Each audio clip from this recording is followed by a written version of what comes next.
Peace, peace, peace, peace, peace, peace, peace. It is your sister Roo, MaWu Lisa Temple, beautiful upstate New York, Hudson Valley. It is Saturn Day, so you know what day it is. It's UnRead Book Review with Nick and Roo, and we are here to bring you some more books. As usual, every other Saturday, join us 2:30 for your newest books to add to your collection, or at least pull out and knock the dust off. As I said, my name is Rue, and that's my brother Nick, and we are here every 2 weeks, like I said, bringing you books that are unread, reread, resources, authors, you name it, illustrators. We are here to bring it all to you, and we're always excited to do that. If this is your first time here, welcome here. If not, welcome back. Don't forget you can conversate down in the chat. You can always shoot us DMs. We are always open for emails, suggestions. If you have a book coming out, let us know. We are here for all of that. So with that being said, I don't know about you, Nick, but we have a real feel of -18. So I'm in the house. You know what I'm saying? I'm in the house.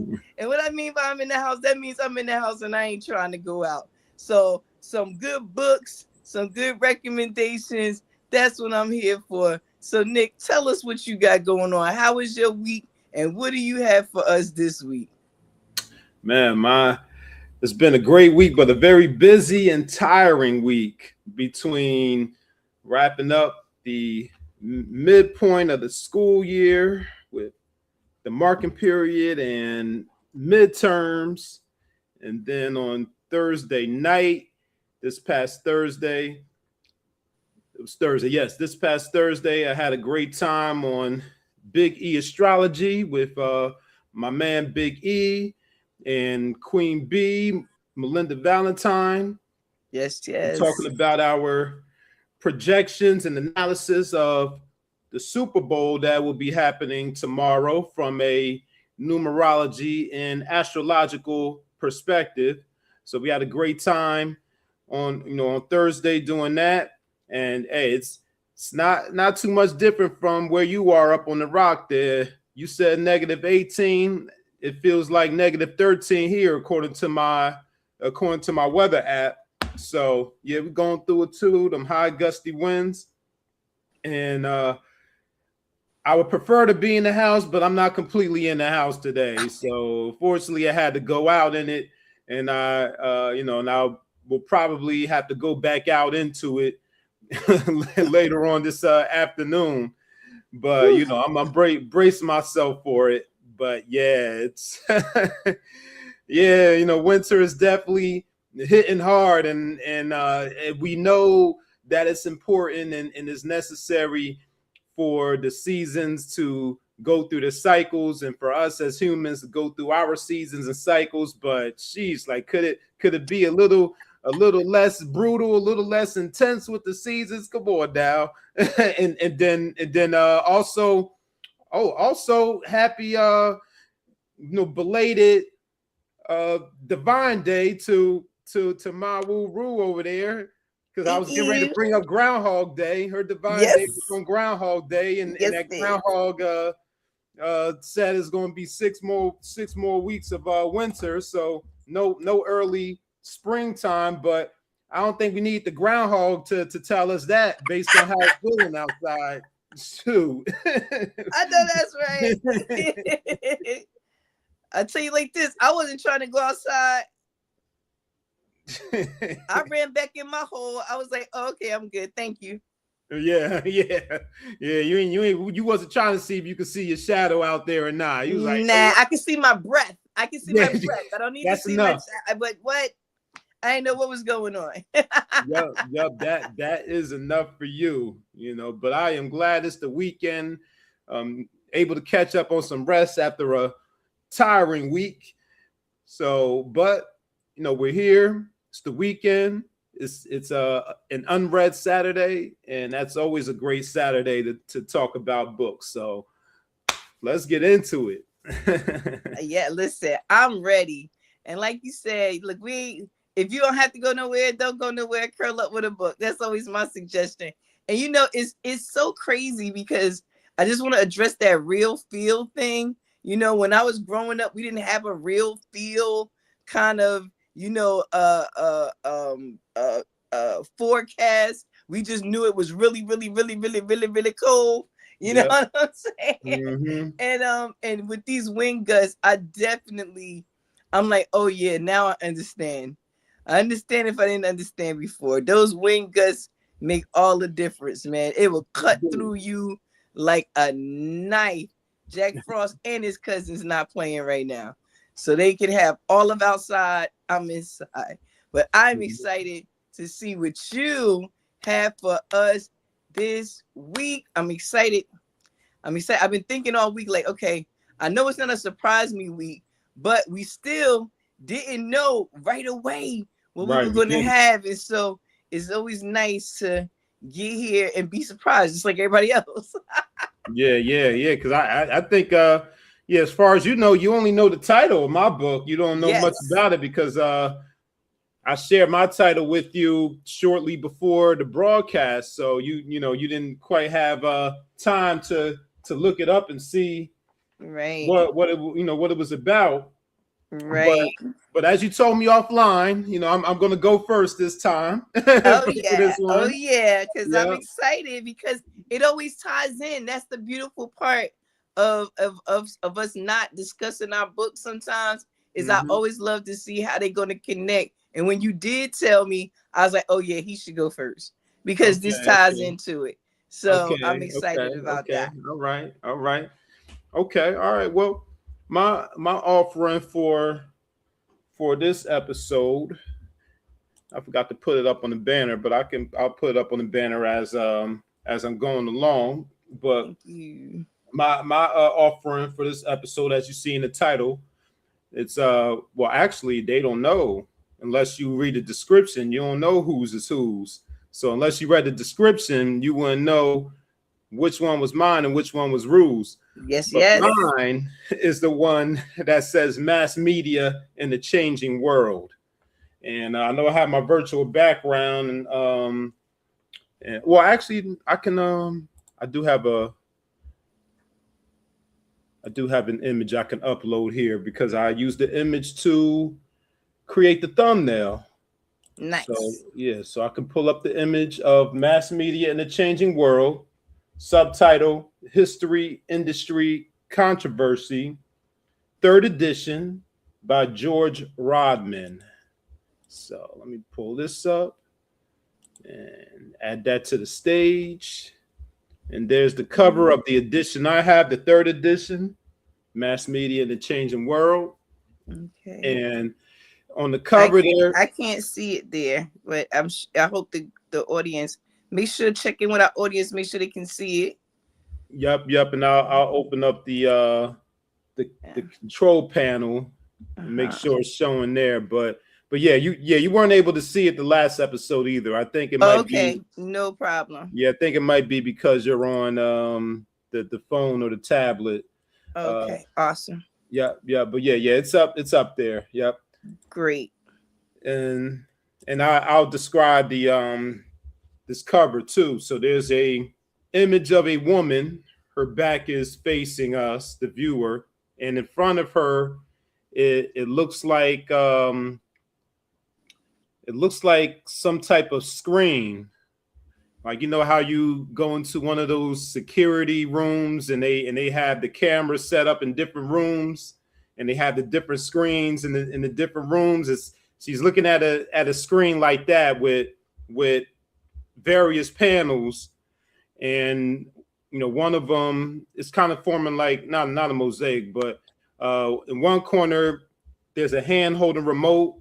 On another corner there's an image of the Earth from like outer space, and then there's an image of like one of those old film rolls, and this also looks like an image of someone maybe holding a newspaper or something like that, and a couple other images that I can't quite make out. Okay, there's a musician here in front of a microphone. There's some city lights.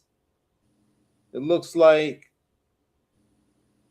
There's an images of a CD, aka a compact disc. For those who don't know. Yeah, for those who don't know. So those are the images there. And peace to Pronoia Starseed Podcast, the goddess Rael in the building. Peace to you. Peace to the goddess. So yeah, that's the cover of the book. Now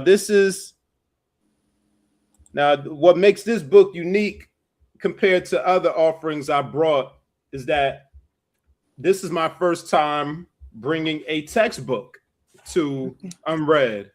So this mass media book is actually a textbook that I used for one of my classes in college. My major was in the School of Communications. My specific major was journalism with a concentration in broadcast news. And this class is a class I took during my freshman year of college, my second semester, freshman year, as a part of my major. Now, it's not a part of my concentration. I was in class with other journalism majors. I was also in class with PR, public relations majors, maybe advertising. So it was one of those kind of general communications class, but it was one of those prerequisites before you got into your major concentration classes. And I was also in there with production folks too, students who were majoring in TV production and radio production and film. So we were all in this class together because this class covered all of those areas. And it formed the foundation for the industry, or to prepare us to go into the industry of mass communications, mass media, and it formed a foundation. And I actually had some background on this subject in high school when I took TV production, or media literacy. That's what it was. Media literacy and TV production in high school. So I had a little bit of background, but this intro to mass communication class went even deeper into media literacy. So this is a book that prepares aspiring communication field workers to go into that industry. But I think it's also a good book for just a general populace as far as building their media literacy. So let's get into the book, Mass Media in the Changing World by George Rodman, third edition. And it says, while introducing students to the world of media, Mass Media in the Changing World tells the story of where the media came from, what they do, or why they do. Oh, let me run that back. I'm over here messing it up. Let me take it from the top, the TOP. While introducing students to the world of media, Mass Media in the Changing World tells the story of where the media came from, why they do what they do, and why those actions cause controversies. Each chapter is divided into 3-part narrative sections: history, industry, and controversy, clearly depicting the way the industry's practices develop historically and how those practices result in today's issues. The third edition includes a new chapter opener for nearly all chapters, covering topics such as the impact of books in the 2008 elections and the impact of Lou Dobbs on immigration reform. An enhanced chapter on the internet with a new chapter opener and a new section on the internet's effect on long-tail economics and new models for mass communication, converged media, and media effects. And it has an online learning center, which includes self-tests, an electronic timeline study guide, recommended readings, movies, and documentaries for each chapter, an instructor's manual, PowerPoint presentation, a computerized test bank, easy test classroom performance systems, and much more. And there are also Media World videos in which an instructor, if they were teaching this course, they could take students on a virtual field trip into actual facilities and daily operations of television and radio station, newspaper, PR companies, and Vibe magazine. NBC News archives feature newsworthy interviews relating to developments in mass media. So that is the description on the back of the book. And inside the cover, there's a quote from the author, George Rodman, who says, understanding media in today's world is more than a scholarly exercise. It is a necessary survival skill in a world that has been utterly changed by mass communication. And inside of the cover, it opens up into not a trifold, but I guess a bifold. And inside the cover, there's a map of the world, and the map of the world has a key to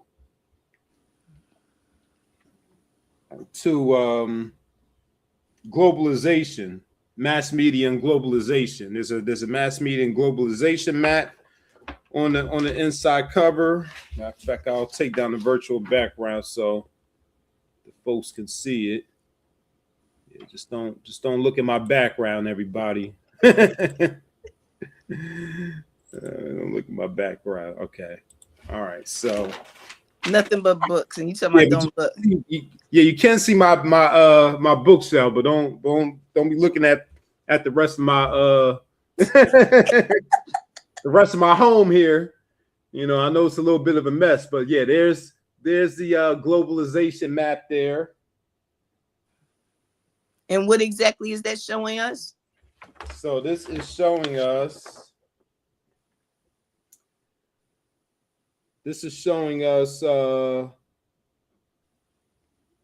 For example, like if we go to North America, it'll show the impact of the mass media throughout the world. So, for example, in North America, page 13, it shows you the influence of cultural imperialism in Canada.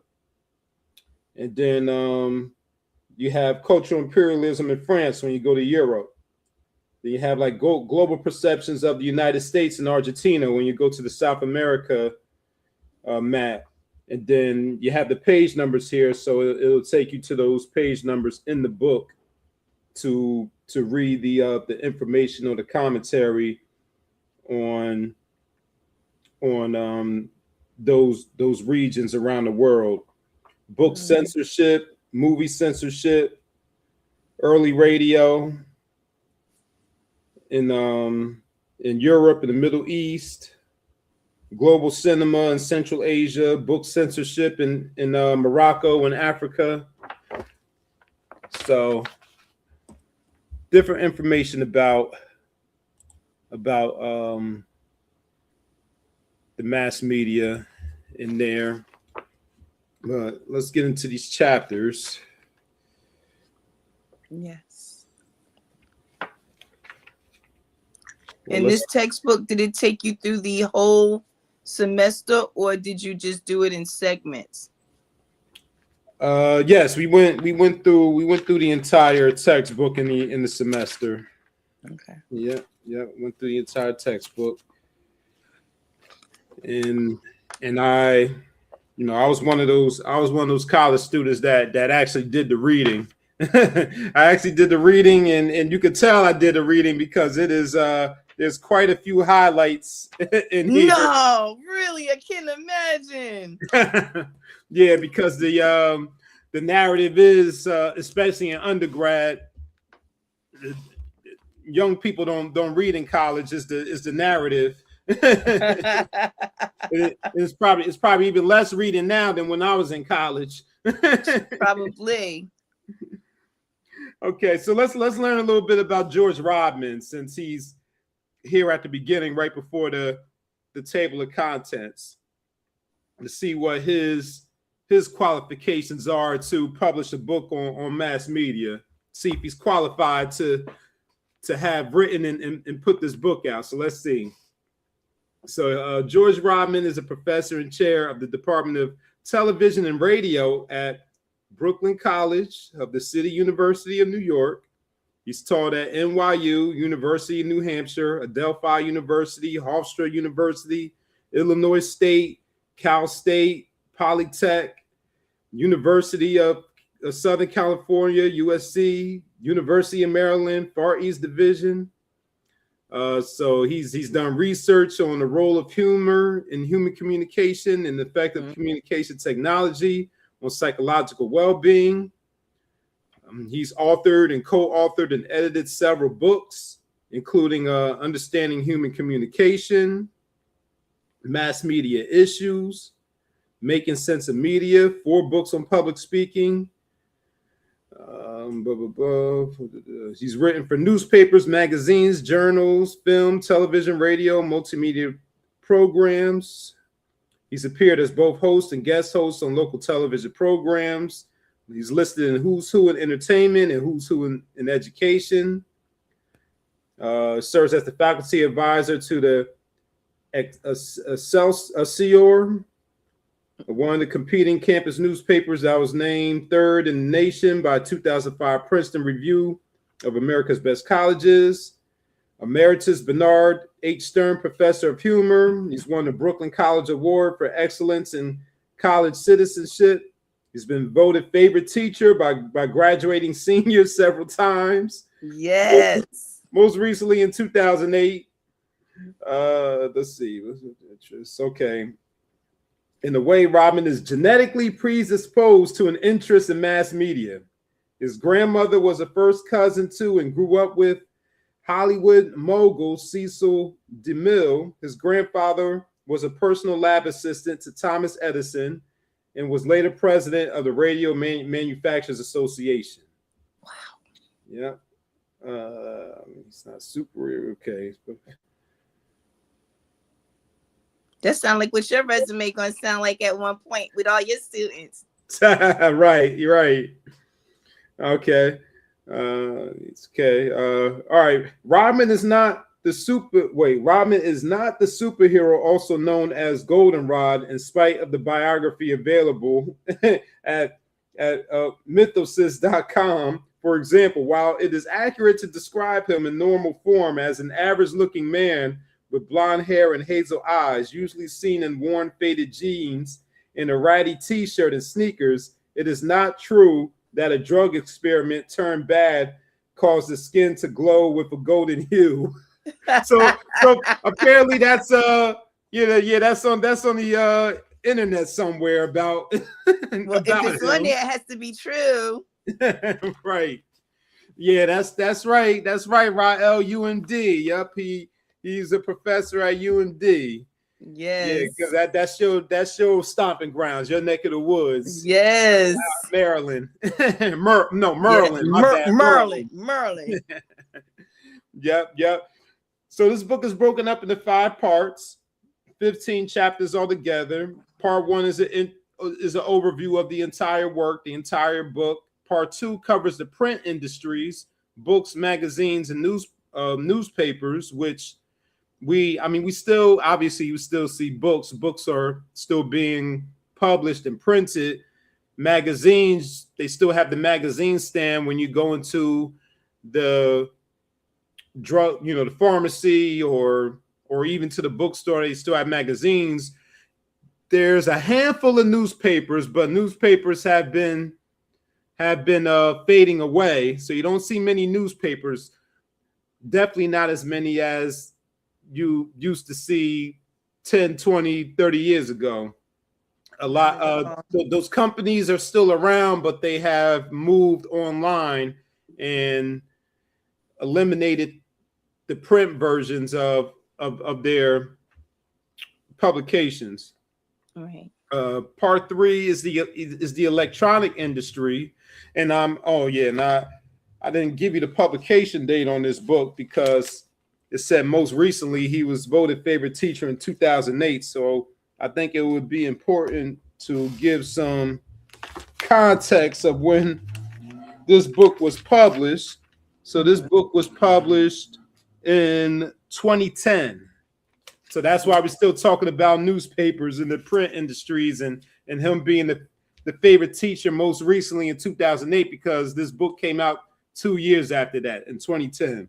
And so I got this book brand new when I was taking this class, because I think it was 2010 when I was in the second semester of this class. So that was the other thing too about me in college. I wasted quite a bit of money buying books brand new and in the latest edition instead of getting them used. I think I caught on later on, but yes, I circulated plenty money buying the first with the most recent edition of books.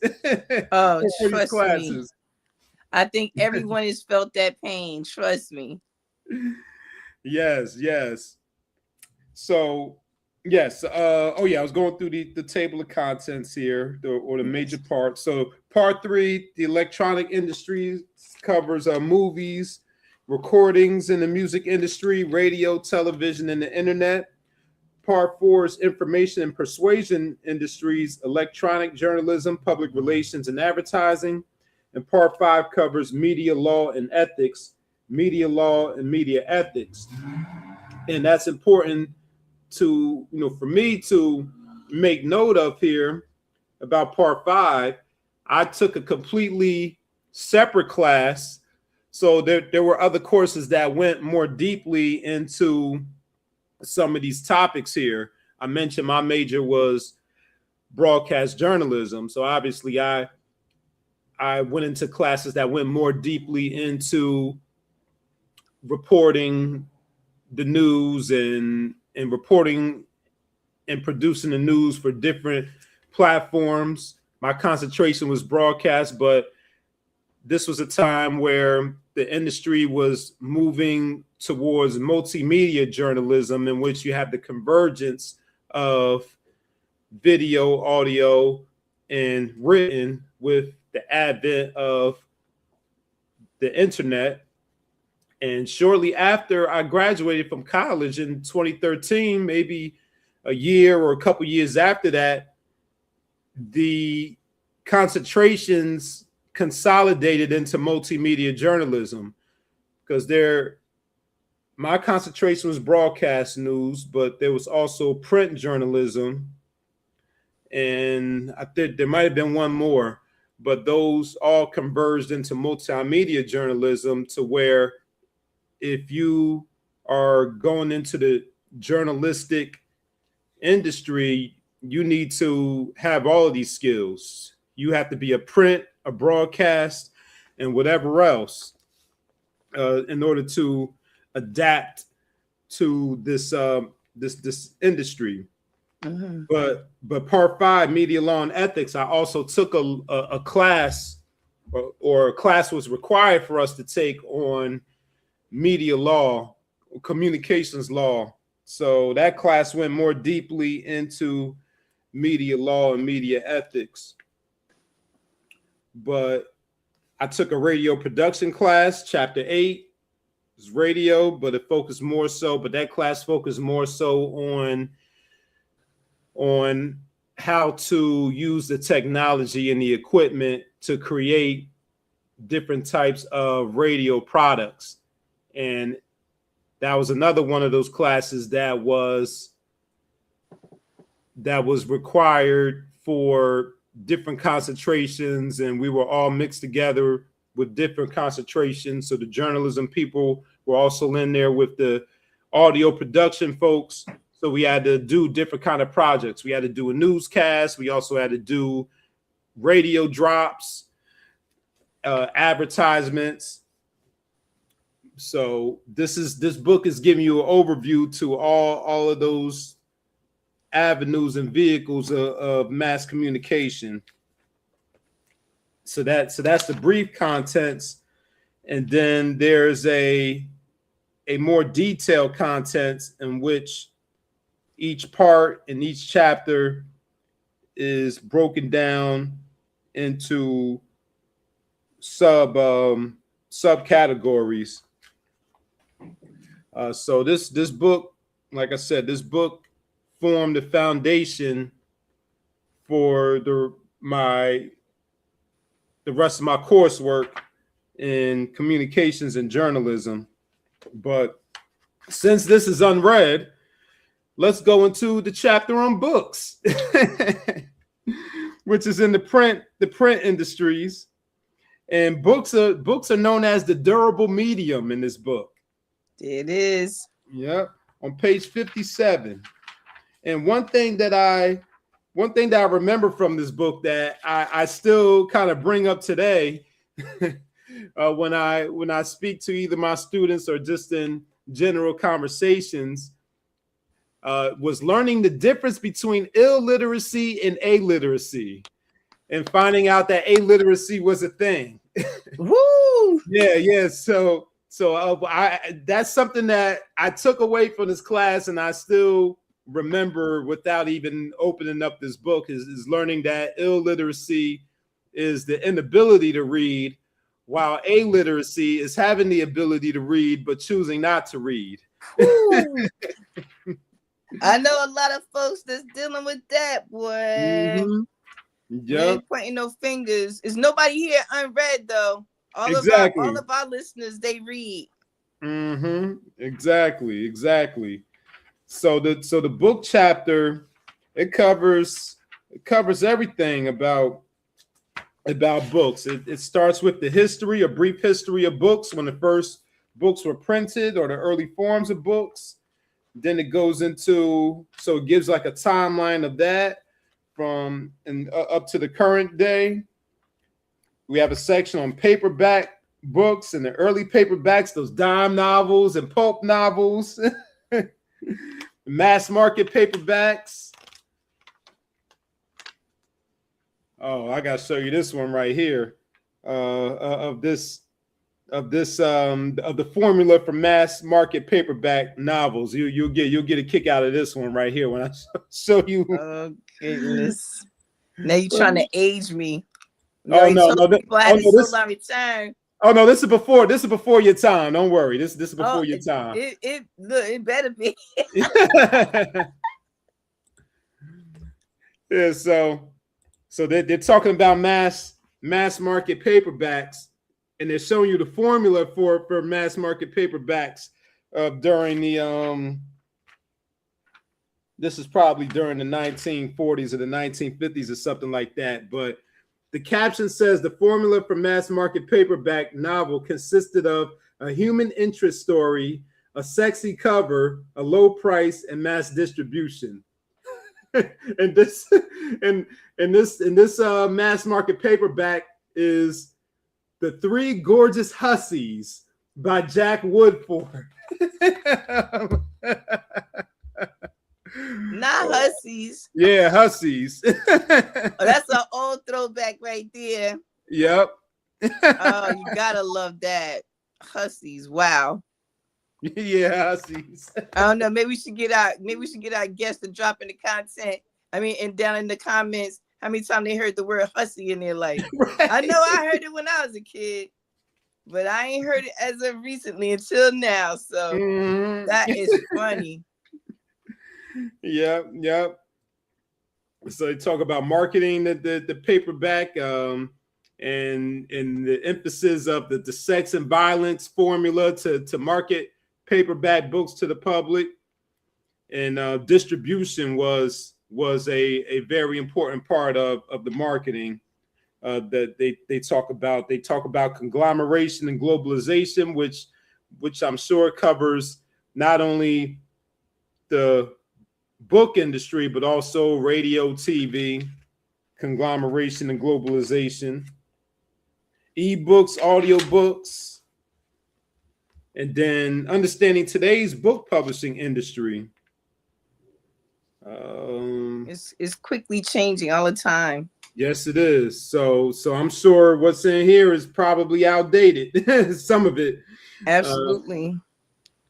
Well, the beautiful thing is we have some guests that come on and tell us about their publishing process. So it's nice to know that people are staying up on it and staying in control of their publishing rights. So we love that.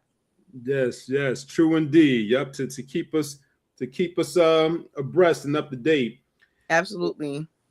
And in figure 3.1, we have a technical schematic diagram of a traditional book. So we have a diagram of a book here. Like, for those who don't know what a book is, let's tell you. Yeah, give you the parts. This is the cover of the book. This is the spine of the book. Yep. The bookmark feature, data spine, index feature, auto start, just open the book. Love it. So it also goes into the type, and so in understanding today's book publishing industry, it talks about the type of books: trade books, educational, such as elementary and high school textbooks and college textbooks, and I highlighted. We talk about my annotations here in the elementary and high school textbook section. I highlighted a sentence that says, the especially powerful boards in Texas and California can influence textbook content for the entire nation because publishers are often willing to alter text content to encourage big sales. Wow. Yep, I highlight that right there. Wow. You know, when you were sharing some of that, I was thinking, yes, this is marketing, but it's also that commercial psychology that we talked about before. Yeah, I remember knowing what sells to the people, what imagery and, things like that, make the people more apt to pick up something. So, catchy titles, all kinds of stuff like that, that falls into that commercial psychology space we talk about sometimes. Mm-hmm. Yes, it does. Yes, it does. Yep. And then they got, and those are some of the textbooks up there. Now the goods atlas, I might bring that to UnRead because I have a goods atlas from when I took geography. Nice. Yep. But yeah, so they go into reference books. They have a section on authors, on submitting a manuscript to publishers, contracts and royalties, celebrity authors, editors. Very, very, very in-depth. Book promotion, jacket blurbs, and magazine and newspaper reviews. The books, they have a section on booksellers, chains and mega stores, independent bookstores. And then they have a section for the reader. Hey, we're on UnRead, right? Absolutely.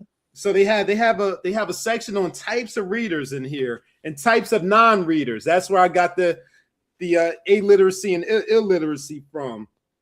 So, okay. So we have the most enthusiastic. This is another definition I kind of remember too. The most enthusiastic readers, known as the bibliophiles, book lovers who consume 50 or more books a year and devote time to reading that others might spend socializing, watching TV, or surfing the web.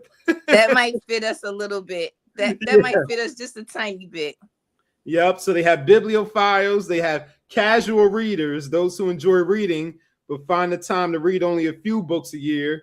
And then you have required readers who might read extensively, but they only read what they have to for their job or studies. And then don't you think we should have a little group in between bibliophile and casual reader? Because there's some folks that's in, we call those the zeal field. Readers, they got a little zeal to them. They ain't reading 50, but they might read about 25 books. Yep. We definitely do need that. But we're also we a little bit of bibliophile. We also a little bit of required readers too. We are. Yeah. So we got a little hybrid thing going on. Absolutely. And I think that's what put us over the level for bibliophile, because we got required reading. Right. Oh, and then I forgot about the illiteracy. So the illiterate never learn how to read. The illiterates, they can read, but they don't. So it says this includes people who dislike the act of reading and people who just never picked up the habit. So, and then it says some experts estimate that as many as 15% Americans are illiterates. And this is back in 2000. This is back in 2010. Yeah, I was looking at the 2010. Okay. Yeah, so I wonder what that number is now. If it's higher or the same or lower. You know what? I'm sure it's higher. Mm-hmm. Yep. So we covered the history, the industry. Now the last part that I'll cover with this book section is the controversy. Ooh, controversy. Ooh. So the controversy surrounding the book industry includes book censorship, censorship as an unintentional promotion, global censorship, the praise of censorship, the blockbuster syndrome, which refers to all types of huge events, especially in terms of media products. They have the mid-list authors who write books that have literary merit but doubtful commercial potential. So that's a part of the controversy. Hoaxes and plagiarism. And yeah, that covers the chapter on books. So, like it says in the subtitle, history, industry, controversy. So just what I share with you in this chapter on books, they do the same thing for the other forms of not just the other forms of mass media, but just the other aspects of the media. Like I said, newspapers, magazines, movies, radio, television, music industry, the internet, advertising, PR. I also know just other notable things before I end here is I remember talking about the music industry in class and reading about it in this book, and we talked about payola and how the artists and the record companies pay the radio stations and the DJs to play their music, and how much of an issue that is in the controversy section, and the way that you turn on mainstream radio and hear the same song like 50 times a day, it makes you say, and not only do you hear it 50 times a day, but the song ain't even good. You got to be like, somebody had a good budget and a good manager. Yeah, good budget and a good manager. And then I was listening to a mixtape. I listened to a Diplomat's mixtape earlier this week, and it had a clip of Nas on 105.1, just talking about how corny a lot of these rappers are, and how corny a lot of these radio DJs are for taking payments to play records, and the music isn't good. So that took me back to this class. But yeah, this is mass media in the changing world. Yeah. George Rodman, 3rd edition, back in 2010. And yeah. So that's my offering. I don't want to go too long, so I think I'll stop it there. I gave you an in-depth on one of the chapters, and like I said, it's that layout of that chapter is a reflection or the pattern for the rest of the book and for the rest of the chapters. But if there's something specific you want to know about from another industry, I can go to it and see what it says. Well, I was making some notes, and I try to refrain sometimes from making notes. And I just want to say to the audience, you see me fidgeting around, my muscles in this cold have been doing some things. So I've been doing some extra exercises. So my body's starting to feel it a little bit because I'm getting strong. Ooh. You know what I'm saying? Got the muscles going, got them summer muscles popping. Anyway, so forgive me for my, moving around. But anyway, I was taking some notes, and I try to refrain from taking notes because, with you guys, you don't know. Sometimes me and Nick, we will talk about a topic until it is like we have mastered it.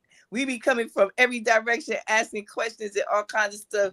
So I try not to take us too long. But a couple of those areas stood out to me because of the offering that I'm bringing. One of the things was the effects of mass media on the public in general, and I was wondering if they had anything that speaks directly to the effects of mass media on humanity in the future. Let's see. See that I can't say I remember from the top of my head. So let's see. That might be in the ethics chapter. Right. I was good because that was my next question, taking us to the ethics. Yeah, to the ethics chapter. So let's see. Let's see what it says. And then we'll go into the detailed table of contents, and now maybe that'll get us to it quicker.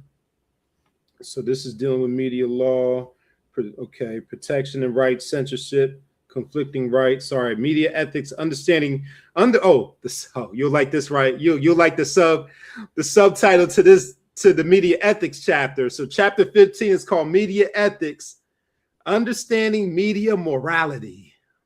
That's where I'm going, and you know it. And you know it. That's where I'm going, and you know it. Unmasking morality. Absolutely. Okay, so let's see. History of media ethics. Understanding today's media ethics. Controversy in media ethics. So let's see. They have a section on basic ethical orientations, conflicting loyalties for understanding today's media ethics. Then they also have, with the controversies, they have truth telling and its complications, conflicts of interest, and accountability. So that might be the section right there, that the controversies, that might be it right there. I'm thinking the accountability too, because at some point, like I said, that ethics part was my next question after the humanity aspect, because my question goes to, since that is a textbook and you will learn it in that form, and again, thank you for bringing the textbook. I remember people thinking I was crazy for keeping all my textbooks, but they are great references. Yes, you know what I'm saying? Especially for things like this. And one of the things I was going to say after the effects on humanity is, what are the responsibilities? So did your instructor go into that about your responsibility about reporting media, and what you report was true, was not? How do you decide what you're gonna report? How do you do your fact finding? Before spreading propaganda and things like that. Oh yeah, several. Yeah, not just that class, but several of my, especially the classes that dealt with the actual reporting of the news. So broadcast journalism, intro to broadcast news, news vision, which was my senior capstone class. Of course, we had the media law, the media law, communications law class. So we definitely went into that in all of those classes, and not only with the reporting of the news, but also with being media critics and media consumers, which this book also talks about too. It talks about media criticism and media consumption, and so it speaks to, yes, your responsibility working in the industry and putting the media out, but also your responsibility outside of the industry and what you read, listen to, and watch. And so your responsibility and your accountability from both sides of it too. Yes, absolutely. Mm-hmm. We talked about a lot in Unmasking Morality, the responsibility of when something, you're supposed to say something. Mm-hmm. And so in that place of journalism, I've always wondered, and even asked some journalists at some point, when they are bound sometimes from telling what they know is the truth or the full truth. So does it kind of speak to that? Or is this more of the technical aspect that, you know, in the ethics part? Do they just talk more about what the ethics are, or do they teach you kind of how to begin to form that ethical standard that you would carry forth into your career? Great question. Great question. So so it's more from what I'm, briefly, this is interesting. I didn't remember this section here, but I just opened to it. I was flipping through the pages, and there's a section in here on called duty to personal conscience. Ooh, now see, that's what I'm talking about. Yeah, so I'm like, that sounds like, I would love to hear what that says. Yeah, and not only that, they have duty to personal conscience, and I'll show you how it's laid out here. Duty to one's organization or firm, and duties to one's profession or art, and duty to society. So there we go. They're all lined up right there, the duties. Absolutely. Yep. So you got the duties, and then on the next page, it's the duty to society. So let's see what they say about that and the distinction between those, because sometimes those can be conflicting. I'm sure. Yeah. Oh, and that's why it's called conflicting loyalties. Yeah. So let's see. Many theorists have pointed out the wide range of conflicting loyalties that influence the ethical decisions of media practitioners. These practitioners may choose to be loyal to their own conscience, to their organization or firm, to their profession or art, or to society in general.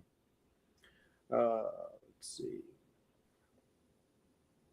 Critics today often decry a lack of conscience on the part of the media practitioners.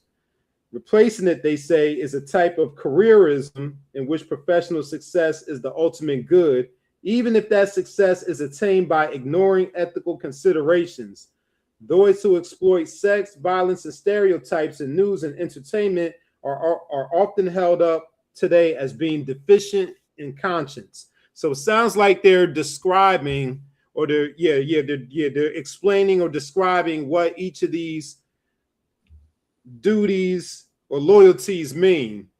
So when someone is loyal to the personal or duty to the personal conscience, then they don't exploit others or put out stereotypes or exploit violence just so they can advance in their career.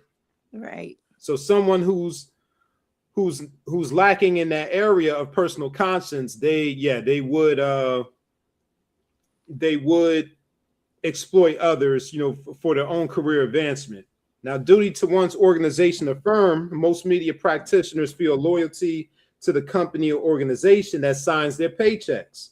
To many, to many, this feeling goes beyond a simple fear of losing their jobs to embrace a sense of fair play and a feeling of identity with the greater organization of which they are a part. So those who are loyal to their company or to their organization or firm, their loyalty isn't only out of a fear of losing their jobs, but it's a sense of belonging or connection to or an identity with this organization, or a sense of identity with this organization. Let's see what it says. Okay, so those who have a duty to one's profession or art, their loyalty is to their larger profession that might be more important than even personal conscience. Thus, a reporter might publish a story that hurts a personal friend or a novelist might publish a book that embarrasses a family member if either writer feels it advances his or her profession or art in a broader sense. So this one is loyalty to the art or the profession. They're it's a little bit different from conscience, meaning, or company or organization, in the sense that they're putting out something that might be harmful or damaging to someone, but they're doing it with the intent that it's going to advance. It's going to be better for society. It's going to be better for the greater good of society, even if it hurts someone that they personally know or personally have a relationship with, or something that's going to advance the art world, or the publishing world, or the literary world. And then duty to society. Most media practitioners feel they have a responsibility to society at large. This feeling recognizes the immense power of media within society today. It is the reason that the Communications Act of 1934 stipulated that broadcasters should operate in the public interest, convenience, and necessity. In fact, an influential inquiry into media power in 1947, the Hutchins Commission proposed that social responsibility was an essential element of free speech. That proposal has become one of the basic principles of media ethics today. Some media outlets work with their communities to determine what their social responsibility is. For example, television stations in Portland, Oregon, Tampa, Florida, and Boston already have agreements with their local police departments setting rules for coverage of what they call barricaded assailant situations.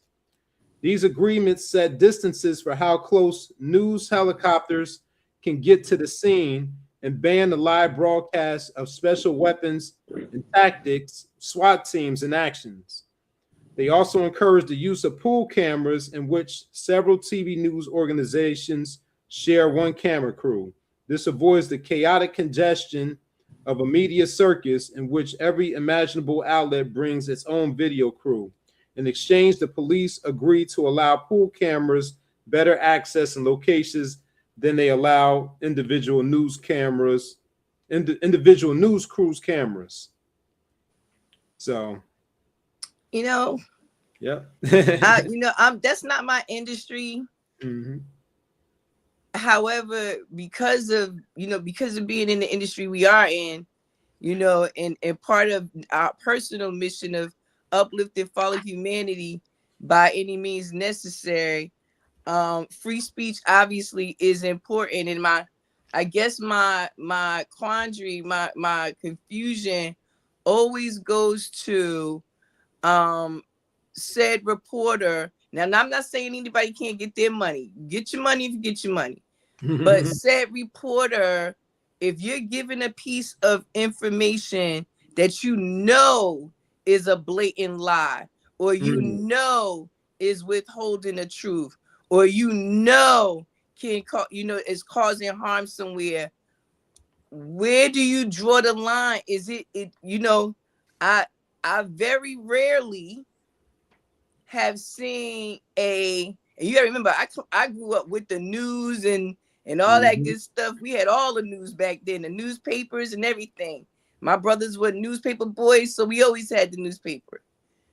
I have very rarely seen someone just say, you know what, I'm not reading this crap. This is a lie.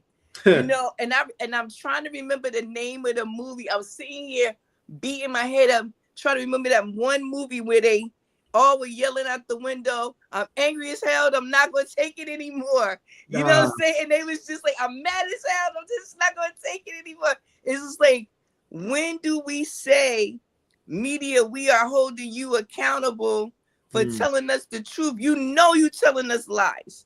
And I mean, and what, and again, my own personal question, what kind of people are okay with telling blatant lies every day? You understand? Is it that they are delusional and they believe what they saying? Probably. Or it's a paycheck thing, or it's a I'ma ride the fence thing? It's just so many questions. And because we are in a time where right now anybody can report media. Media is we got people, we have people on our own teams that do mass media and get out here on these different platforms and share information. Do we have enough talks about the ethics of it all? Right. Yeah, it should Do be we more. have enough talks about that? Like, Mhm. how are we fact finding? How are we, are we sharing information? Are we making sure that this information is actually getting to the people who need it? You know what I mean? So, it's so many questions in there. And the freedom of speech piece, goes back to our human rights, Mhm. and that goes with the freedom to be able to print things and read things. So again, when media, and this is my opinion, when media is not doing their job, they are infringed upon my human right. Right. Yeah. No. They are in essence either lying to me, souping me up, leading me in the wrong direction, or just blowing my mind with some impossible stuff that you just, because you can't believe half of what you see, hear, or read anymore. Right. Everything is fake. Yeah. Yeah. In so many ways. And so how do we be, ethically, I'm interested. I would be really interested to know what what your alumni school is teaching in that space now, in that Mhm. same class, with all Yeah. this stuff going on with AI and voiceovers and photoshops and all this stuff like this, and just so much secret information and documents being dropped with 9,000 redacted words and 3 words you can Mhm. read. It's like, what are the ethics of this? Are there any for real? Oh yeah. I mean, it definitely should be. And I would say that I'm sure the ethics are addressed, but it's definitely much more complicated now with like you said, AI and determining what's real and what's not. Of course, there's certain steps you can take. There's certain things you can look for, but sometimes even after you go through those steps, it's still very hard to tell. And I guess that's where the cross referencing comes into play, where you see if this information exists any from any other source. And sometimes you have to do a bit of digging, because you'll think that this is a completely different source, but come to find out they all got it from the same place. Right. So yeah, you really got to do your due diligence and not only look into the claims that are being made and the information, but you have to look into where and who it's coming from, and what are their motivations. Do they have an agenda? Do they have biases? Which is not only is it more work, but in this 24-hour media cycle and internet cycle that we live in, it's often a rush to who's going to be first to put it out there. and, Right. Whether and, it's and right, we, wrong, or different, they don't yeah, even care. They just want to be the first. and we talked about that 15 years ago in my journalism classes, the challenges of being speedy but being accurate too, and Right. and when you make a mistake, having to go back and put out a redaction, or not a redaction but a retraction. That's A the other one. retraction, yes. Yeah, you're putting out a retraction, or admitting to your mistakes. But I mean, according to this textbook, and I know we were talking about the news media specifically, but of course these media ethics apply to the media in general, not just the news, but advertising and entertainment. But there's supposed to be, and it also talks about conflicts of interest too. So that also goes into the morality and the ethics. But there's supposed to be checks and balances. there's I think every news organization should invest in an ombuds person. And if people out there don't know what that fancy word means, that's a staff member that's a part of a news media organization that oversees the ethical behavior of the employees. It says according to this, it says they usually write a regular column, which includes answers to readers' complaints, or he or she also investigates alleged ethical breaches and works with the this is talking about a papers management, so a newspaper, but to try to resolve them. There's also news councils too. So there's the news councils. I'm not sure if news councils are still in existence, but the news councils were established to ensure press accountability. They're independent agencies whose mission is to objectively monitor media performance. So it's important to have agencies and individuals outside of organizations that are really, truly are objective, and they're not influenced by being an employee of a particular organization. There's also, and that's going to the accountability piece. This is going to the accountability section.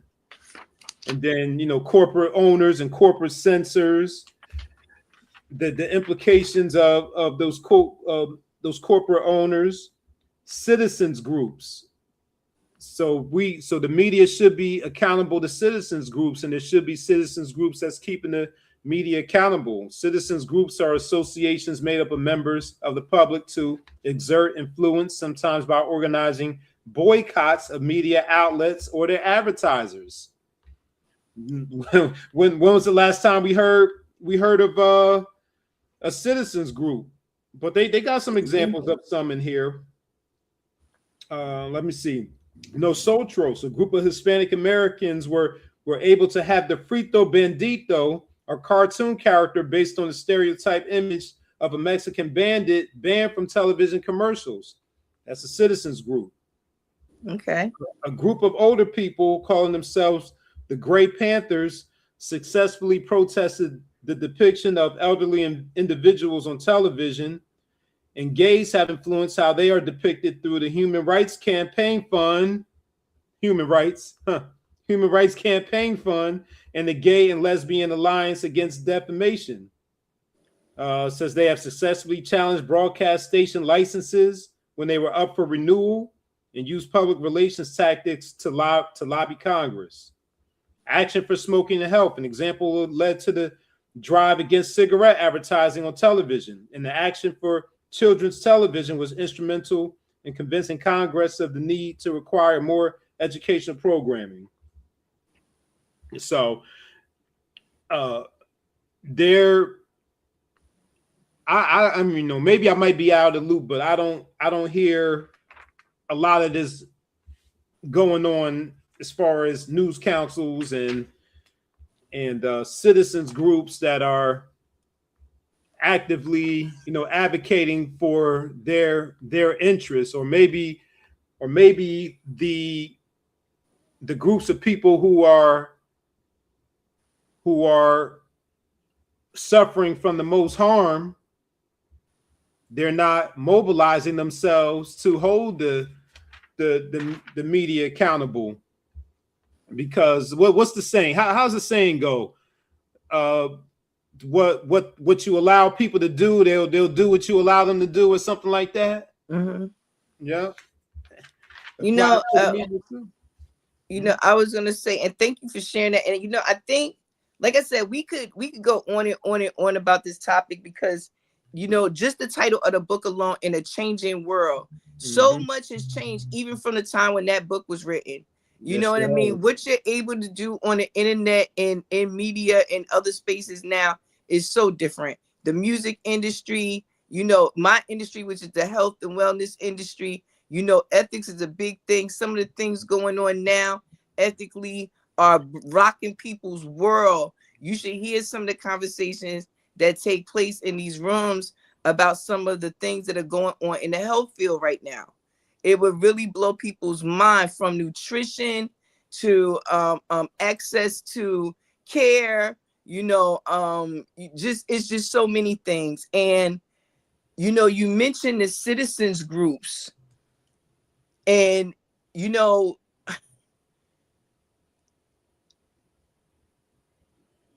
we you got to be mindful sometimes. I sometimes wonder, that's the best way to put it. I sometimes wonder how certain media stations and things like that have stayed relevant, because of the fact pretty much everybody, including them, everybody including the people that quit from working for them, let you know that they full of it, how they stay in practice. But I think it's a couple of things that go on. Well, one, we can't forget funding. They gonna always fund the nonsense that they want to fund. People gonna always do that. And you're gonna always have people that fund, the propaganda that keeps people in a state of fear, confusion, and all kinds of other stuff. You're gonna always have that. You have less people who have enough funding to be able to keep the truth, whatever that is, going out there.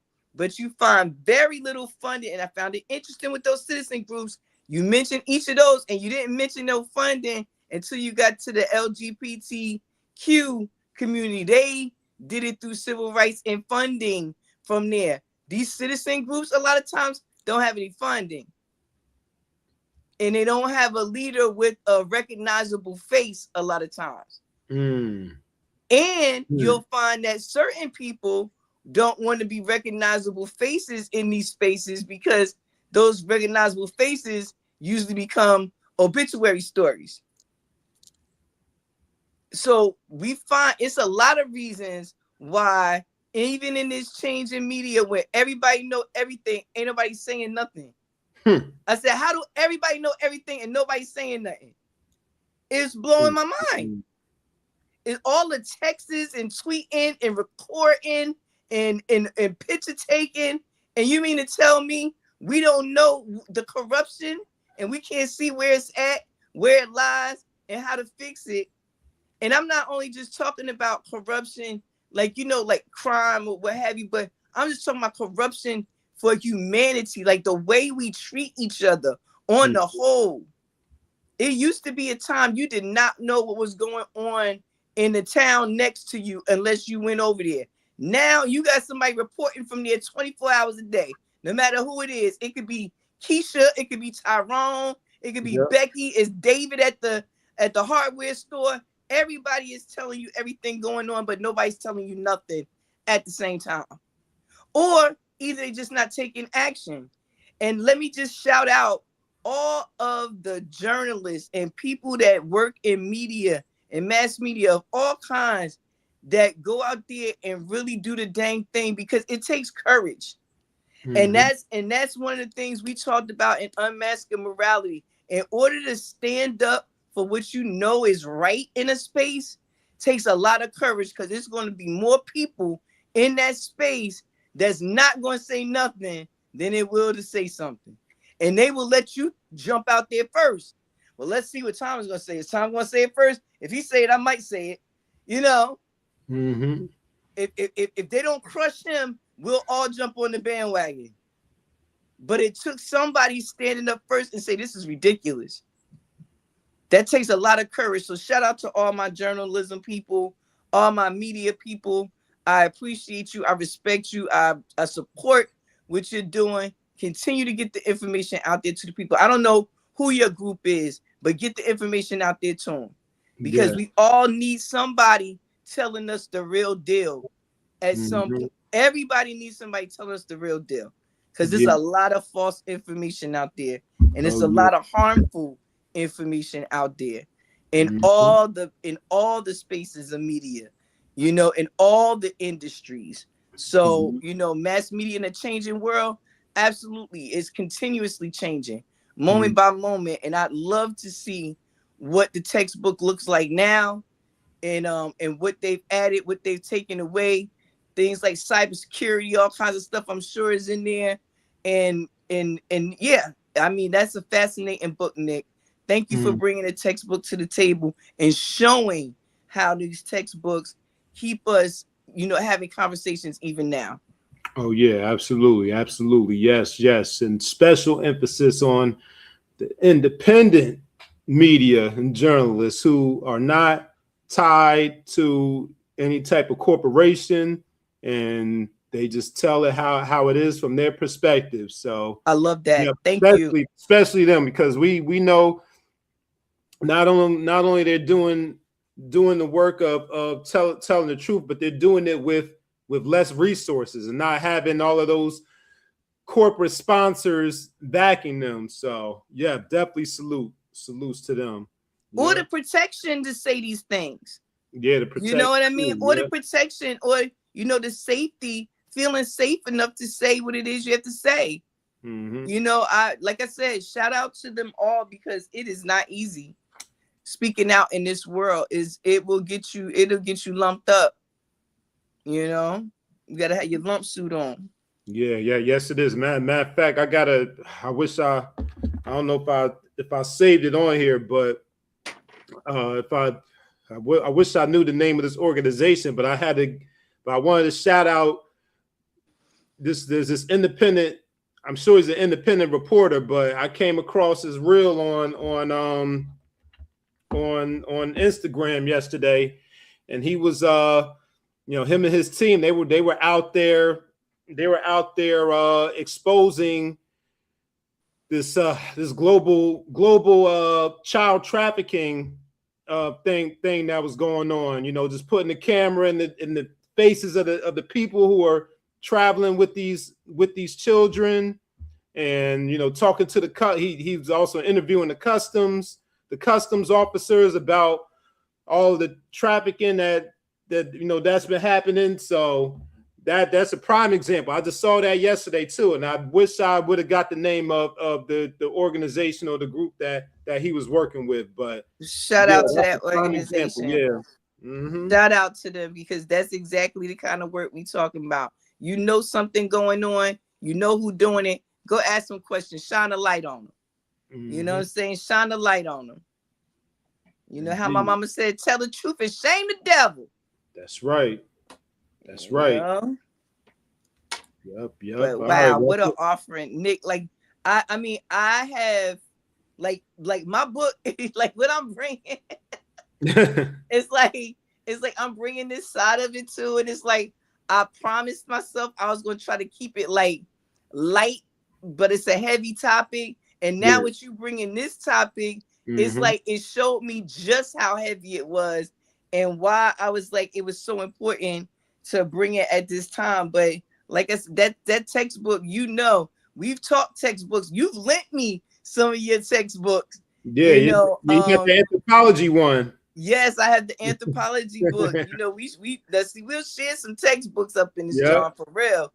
And like I said, you can never go wrong with a textbook. It's a reference. If nothing else, see what they were saying then and what they're saying now. That's right. Has it changed? Are we still talking that same antiquated nonsense, using that same backwards thinking? That's what this whole age of Aquarius is about, letting go all them secrets. That's right. You know what I'm saying? Letting go all them secrets. That's why you see secrets flying out the closet right now, rolling from under the bed. You got secrets coming from everywhere. And we all got them somewhere, I'm sure.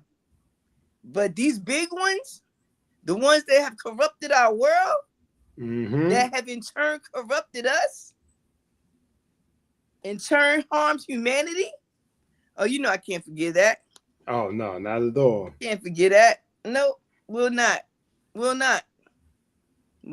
But what an amazing offering. Make sure you put that up, Nick, because I'm sure that guys, I'm sure that in one of those what they call it, thriftbook.com or one of those rarebook.com or something like that, you'll be able to find that textbook and maybe even pull up some of the chapters or so. What do you think? I'm sure they may have a PDF or something. Oh yeah, yes, it's still available. Yeah, it's still Yep. available. Oh, shoot. Okay, there it is. Yep, it's on the screen. I got it on the screen one more time before Rue goes to her offering. So go ahead, take a picture of that, Yep. and Yep. in 5, 4, 3, 2, And it's 1, gone. and it's gone.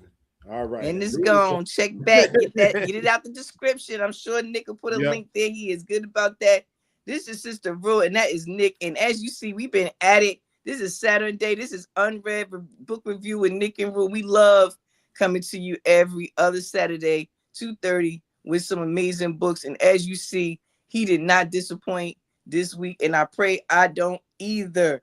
You know, this is February. This is Black History Month. You know, something that started as Black History Week. You know, I'm sure they gave us a day first. They gave us a day and then gave us a week and said, take the whole month, the shortest one, but take it anyway. You know what I'm saying? And we just took it. So I say it's all year round, but that's just me and my silliness. What do I know? But you know, February is always special to me.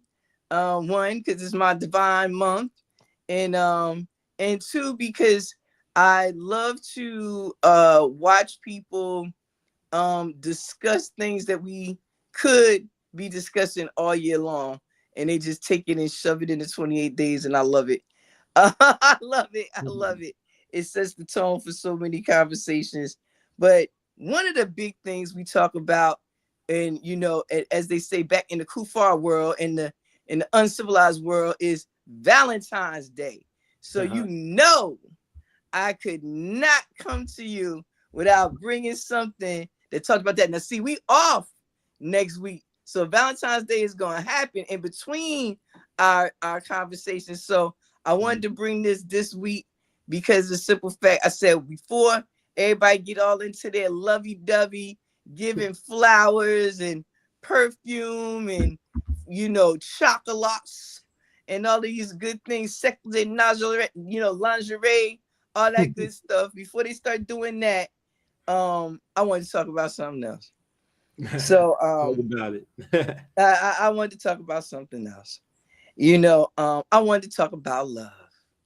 And you know, the other beautiful thing is this month we have a Coma Love Day, right? Right, Nick? We got the Love Day coming up. Yep, you the know, day before, February 13th, the day before. And that is our African version of love, you know, well, I'm not gonna say a Valentine's Day, but it's our day that we celebrate love, talk about love and all those good things like that. Yeah. And Holistically. And Nick has shared some stuff with us about that before. So I love that. And also Knowledge Born, you know, shout out to Knowledge Born Allah and his platform, Do the Knowledge Radio, has done some things on there, had the brother and sister on there talking about a Coma Love Day. So if you have not checked out that episode, it is in his mini vault of information. Going over there and check out Knowledge Born Allah. Shout out to the brother. So yes, let's talk about love. You know, the book that you brought about mass media and its influence and things like that, many of us have learned, or what we think have learned about love through all of these different spaces and places, movies, books, music, you know, and even the news. You know, we hear about volatile situations and, you know, domestic violence and all these things like that. We hear all of these things when it comes to this word love. You know, I remember the song when I was growing up, Thin Line Between Love and Hate. They used to let you know the line is that thick. You know what I mean? 1 minute you're loving somebody, next minute you're throwing hot grits on their ass. But this is another story for another day. I'm talking to you about love on this level. And like I said, you know, usually we'll talk about romantic love, you know, and that's great. And I love to talk love because I love love. And I love for people to be in love and all of that good stuff. Love to see it. And one of the books that I loved bringing to spaces and places over the years that I've done health and wellness workshops is Gary Chapman's 5 Love Languages. Okay. Yep. I got it too. I got Okay. this covered though. Okay. So that is the original book. And this book here, let me just say, is a wonderful book for husbands and wives, girlfriends and boyfriends to go in, learn a little bit about your own love language, which your love language is. And I tell people like this, there are 5 love languages according to Gary Chapman's work. And what he lets us know is that we don't have just one language. We have a primary love language, and then there's the rest of them, because you can't get through life without all of them. And you know, like I said, most times we are talking about adults and, you know, romantic relationships and things like that, but I wanted to shift the focus. I wanted to shift the focus because what's going on in the world right now with our young people is discouraging on some levels. And so I am bringing the 5 love languages for children. Now, a lot of people didn't even know this book existed. Okay, because they, like I said, they get caught up on the romantic love and they don't think about the fact that we used to be children when we first learned about love. And a lot of the reasons we have some of the problems and challenges that we do, I don't like to use the word problems, we're going to say challenges. So one of the reasons we have some of the challenges we do as adults with love is because during our developmental stages with love, we never really either understood what it was, had it really shown to us, learned how to express it, etc. And Gary Chapman and Ross Campbell, much like in Gary Chapman's first book, does not leave us without some beautiful answers, questions and answers, and a lot to think about. So this book first came out in 1997. It was done over again in 2005. 2005, people, it's 2026. I want to, and you know, I want Nick's book to stay with you now as I talk about this. 2005, right? 2026. When you think about a child in love, you ask yourself questions like, how did they first understand love? We don't know. For many of us who were parents, you know, at a young age or even older, nobody taught us about this. Nobody taught us, you know, about how to teach a kid about love, because we think just bringing them in the world, hugging them and kissing them and keeping them safe and dry and fed, this is love. This, I'm keeping a roof over your head. You know, I'm not letting the dingo eat you. You know, you are alive. You are here. I love you. I love you. Once in a while, you might hear it from that parent. Maybe sometimes you don't. I know people who never heard I love you from their parents. You know, and again, this affects how we become later in our love languages and how we express our love languages now. So I'm not a psychiatrist or a psychologist. However, I play one on television, and and I play one in my own life, right? And I can tell you as a mother, whose youngest child is 28 and oldest about to be 40, I've learned these lessons here backwards in the hard way. I learned them backwards in the hard way. And I say that to say I didn't learn about my own love language until I was about 25, maybe 27. You know, like what was my primary love language and what made me feel love and how I express love. So when thinking about children,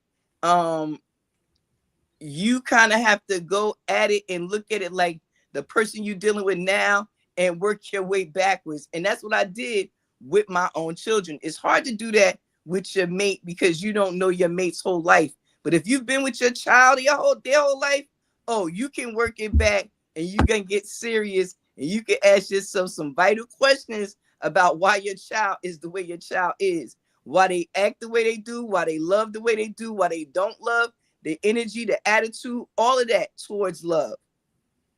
Do you know right now we are, I don't know the actual number, but we have more young adults between the ages of 25 and 35 that never want to get married and never want to have children.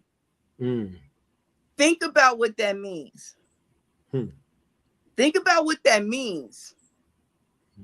Never have children. Never get married. Now the marriage thing on a piece of paper, I'm not talking about that. I'm talking about commitment, one person to another, and the committing to bringing a child into the world and raising it to be a healthy and happy part of humanity, right? Like I said, I learned this book backwards. I was a young mom. I barely knew what love was myself. I would go so far as to say I had no idea what it was. I thought I knew. A lot of people won't admit that. I do. I was too young. I didn't know what it was. I know what I thought I felt. I know what the movies and the books and the music told me I was supposed to be feeling. Mass media told me, I get the butterflies, and when you come around, my cheeks get hot, you know what I'm saying? I get bashful, you know what I'm saying? I swirl my hair, I'm in love, He speak to me every day. I'm in love, How little did we know? But let me go into this book. Love is the foundation. You will always hear me say it. Anybody that's associated with Mawu Lisa tell you that we firmly stand on love is always the answer. And the first part of this book, he talks about love being the foundation of everything. And if love is the foundation of everything and understanding a young person's love language, and I'm talking about small children, all the way up to adolescence, he does have a book like this for teenagers. So just, people, that there is one for teenagers as well. This one right here, I thought was vital because, when we start to raise these children is when we need to be applying this information, not wait until you 40 and 60 and crusty trying to figure out a love language, right? And I'm speaking to me too, y'all. I don't want y'all to think I'm just talking to y'all. I'm talking to me too, because I'm learning. So one of the things that nobody ever said to me is, as a parent, you need to fill your child's emotional tank. My child's emotional what? What is this thing you're talking about? And in this very first chapter, Love is the Foundation, he speaks directly to it. He says, every child, and we forget we were children sometimes, y'all. And I really want y'all to just take this minute and remember that you are a child. Somebody's child. I don't care how old you are right now at the sound of my voice. You are somebody's child. You were once this little person we are talking about right now.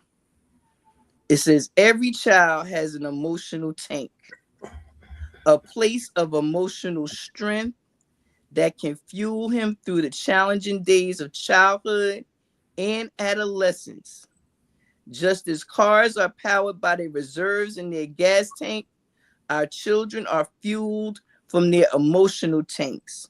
We must fill our children emotional tanks for them to operate as they should reach their potential. We need to fill our children's emotional tanks with unconditional love, because real love is always unconditional. Unconditional love is that which accepts and affirms a child for who he is, not for what he does. No matter what he does or does not do, the parent still loves them. Sadly, parents often display love that is conditional, and it depends on something other than the children just being. I bear witness to this. I was raised in a household, you did good, you got good. You got hugs. You didn't, you got something else. You understand? It was very conditional. And didn't nobody tell you after they whoop you, I love you. You know what I'm saying? Or you got the famous, this is going to hurt me more than it's going to hurt you. We didn't understand what that meant. So you wasn't feeling no tanks around there except for the fear tank. Right? Mm-hmm. So it goes into how children feel loved. And it talks about modern society raising emotionally healthy children in the increasingly difficult task that has become. Now, again, this book was done in 2005. Right now, here in 2026, we see our young people doing all kinds of things. I've never seen children this out of control. Just ever. And I'm not saying that as a judgment, a negative judgment. I'm saying it more as a wow, I can't believe what I'm seeing kind of space, you know? I want to go back to the table of contents here because that love is foundation part is very important because he dives right into the 5 love languages, which for those, if you don't remember people, first love language is physical touch. Second is words of affirmation. Third, quality time. Fourth, gifts. Fifth, acts of service. And one of the things that he asks you to do in the love is love is the foundation chapter is he asks you to read each chapter thoroughly before trying to decide which your child's love language is. Because again, they have a primary love language and then they have the rest of them. For example, Tommy could be cutting up in school, right? You say, Tommy, I'll buy you a PlayStation if you cut it out. Mm-hmm. Tommy might be a gifts kid primarily. So telling him that is like, oh yeah, I'll be good. But if his thing is words of affirmation or physical touch or quality time, this means nothing to him. So you're going to give me a PlayStation. Then I'm going to get the PlayStation and I'm going to cut up some more. Because you know what? You ain't going to sit here and play with me. The quality time aspect of it. You're not going to show me how to put it together, the physical touch part of it. Acts of service part of it. So you see what I'm saying? It's really understanding that nobody has given us a manual on raising children. But as we go along and we know better, we got to do better. And so I truly suggest, even if your children are grown, I would go back and get these books on love languages of children and teenagers or adolescents and read them. Because you know what you're going to have next? Grown adult children. And it's even harder to deal with them once these love languages have been established and you don't know how to talk their love language. No matter what you do, you will not be able to make them feel loved because the kind of love they need to feel loved is not being shown. Now, I'm a grandma too, a bunch of times over. Happy about it too, you know? And I think about and I watch my children raise my grandchildren with a more experienced hand than me because they have books like this and they have real opportunities to be themselves. See, when I was young, like I said, emotional tank, love language, nobody taught this kind of stuff at all, especially in homes that look like mine. You know, you as a kid, you stay in a child place, you have rules. All of this other stuff didn't go on. If you got it, you got it. If you didn't, you didn't. Your parents didn't know your primary love language. They did what they did, just seeing if it'll work. I know I done bought a PlayStation one too many. You know what I'm saying? Trying to get somebody to act right. You know? I know I done gave one punishment too long and made somebody think that I was imprisoning them forever. You know what I'm saying? So, I mean, we can all learn from these spaces and these places, even going back and looking in these books and thinking about the young people we have to deal with now in our lives. If I'm fortunate, I'm going to have a bunch more grandchildren. And I need to be able to talk their love languages, which means I need to be able to discern what their love languages are. Unlike in this book here for the adults, you know, there is a test, a tool in here to add, you know, to figure out what your child's love language is. However, it's nothing like hearing it from the person's mouth. And that's the one thing we miss with the small children. But the adolescents, oh, they'll let you know. Your adult children, if you ever want to be humbled, ask your adult children what kind of parent you were. Not what kind of parent you thought you were. What kind of parents you were.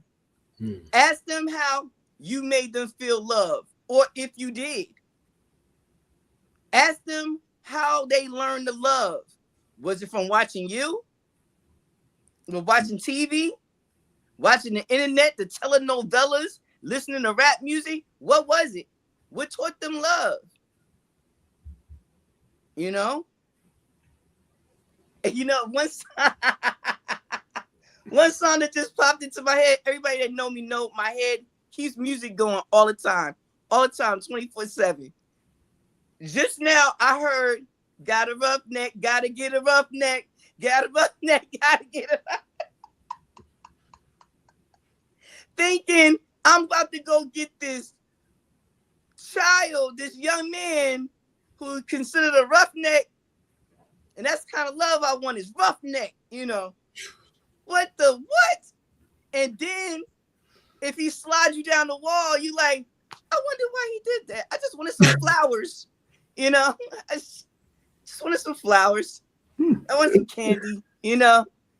But I needed a roughneck, not thinking about what we attracting. And we attract these things based on the way that we learn love. And we learn how to feel love. And we learn how to express love. Him sliding you down that wall might think that's his version of love. He might see his father do that all the time. And then his mom got flowers. And that became a normal routine for that child or any child that was watching. It became normal for the people that was doing it.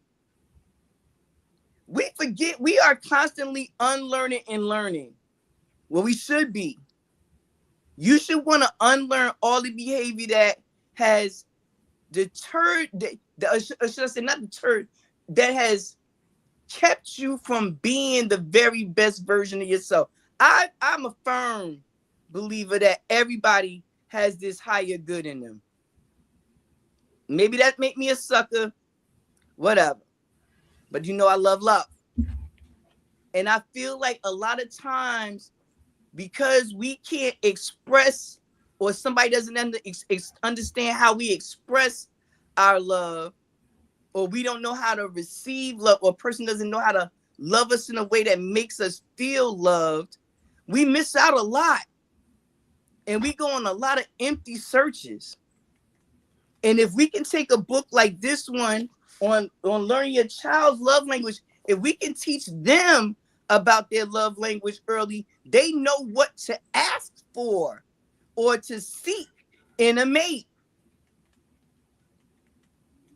If you've been constantly fed, you know, gifts as the way of being shown love, when you get older, if a young man or a young woman is not showering you with gifts all the time, they don't love me.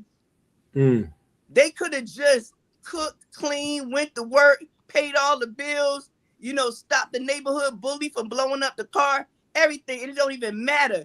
They didn't buy me no gift this week. They didn't buy me no gift. When was the last time you bought me a gift? Well, the gift is you got lights and some food and some clothes on your back. But I digress, you know. And so it goes into letting you know that you need to really read and understand what these love languages look like in children versus in the adults. Because a lot of times as the adults, we have already had challenges that shaped and molded our version of what love is anyway. So we have to get back to really looking at what love is from a different level. But when you're dealing with the children, you have an opportunity here to start with a fresh palette. That's really what this is. It's really like a cheat code, to be honest. When I look at this as if I would have had something like this as a young parent, I could have been a whole lot better. I don't think I did a whole shabby job, and my children, they'll support me on that, you know. But it was a lot of places I could have learned how to have a better understanding of what they needed to be more well-rounded, right? And I'll go into that a little bit here. So how to discover your child's primary love language after you do all the reading in the work.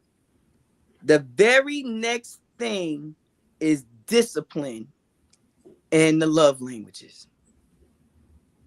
Now, when we had a talk on Nick, on Clubhouse, on the new sex era and what sex looks like in the now, we talked about some of the things that people are into and why, these things, even though they seem outlandish to some, are very natural to others, because this thing became a natural thing to them. And if their love language is touch, it's easy to see how they could fall into a space where some of the things that they practice might be considered a little extra. And that's neither here nor there. Same thing for the person, like I said, who develops this thing for gifts or for words of affirmation. Somebody that you got to pop up all the time. Oh, you look beautiful. Oh, you look okay. This is a great outfit on you. You're doing so great. We have to learn how to do that, because it can sound superficial if we don't really understand how to apply it and how the person needs to hear it and receive it. And so the part one discipline that I wanted to go to was right here on how a child loves. It says, before we are able to effectively discipline a child, we need to ask two questions. Now, I don't know if you've ever disciplined a child. Last thing I'm thinking about is these two questions right here. And I'm just keeping it a buck.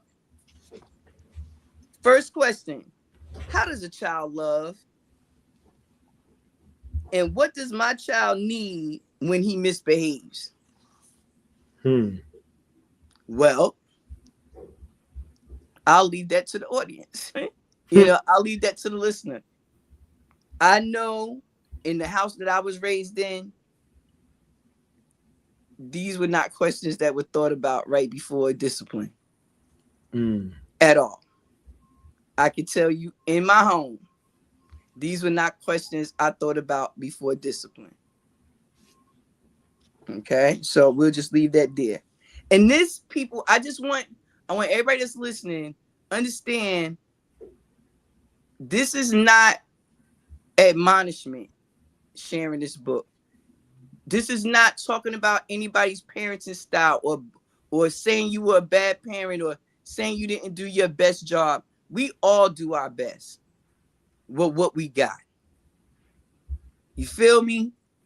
Like I said, when you know better, you do better. It's that difference between being illiterate and illiterate, right? Indeed. So, and it says, how does a child love? It says, in an immature fashion. First answer, in an immature fashion. In contrast, adults seek to love in an unconditional manner. Often we fail and settle for what is called reciprocating love. For instance, John has a deep affection for Marcia, whom he wants to fall in love with him. Wanting to put his best foot forward, he tries to be pleasant, calm, helpful, kind, respectful, and considerate to her. Because he is not sure of Marcia's love, he does not resort to immature behavior, but endeavors to earn her love. This rational approach to obtaining love is called reciprocating love, because John is doing his best to secure Marcia's love in return. But a child loves with neither reciprocating or unconditional love. Being immature, a child loves in a self-oriented fashion. Self-oriented fashion. She is instinctively aware of her own need to feel love, to have a full emotional love tank. She's not aware that her parents also have love tanks that need to be filled. Her only real concern is the status of her own. And when it's low and empty, she's compelled to frantically ask, "Do you love me?" or to act out in a way to get a parent to respond in a way that makes them feel love or not. Like I said, I'm not a psychiatrist. I'm not a psychologist. I definitely don't claim to be an expert on any of this. I raised my children with a wing and a prayer, a bunch of prayers, a bunch of prayers, a bunch of damn prayers, and we made it. But in reading books like this, I go back and I think about, some of the times I responded in anger. They talk about a child's remorse and parents' forgiveness and causes of misbehavior, physical problems, how to get effective control of your child's behavior, right? What does it look like to punish? How do you punish them without damaging them? Not just physically, but in one of these love spaces. Because they can't think that disciplining them means you don't love them. They have to understand that it means just the opposite. I'm disciplining you because I do love you. But if they've not understood their love language and you've not understand their love language, that can be more damaging than good. Right? And then it says, surrounding discipline with your child's primary love language. Like I said, learning how to speak your child's love language. And not only that, respecting your child's love language. Respecting it. Your love language might be physical touch. That don't mean that's what your child is going to be. We have these children sometimes thinking they're going to be little clones of us. Absolutely not. Even when they look directly like us, they're not absolute clones of us. They're their own people. They're their own people. Right? Like I said, I'm not going to beat y'all in the head too much with this because I just wanted to bring it home. Motivating your children. Motivating your children, encouraging their interests, and allowing your child to take responsibility. This helps them to learn their love language. This helps to understand what moves them, what doesn't. My mom learned how to move me real early. I love books. We went to the library every weekend. If I could not go to the library, I felt like I might as well have been up underneath the prison.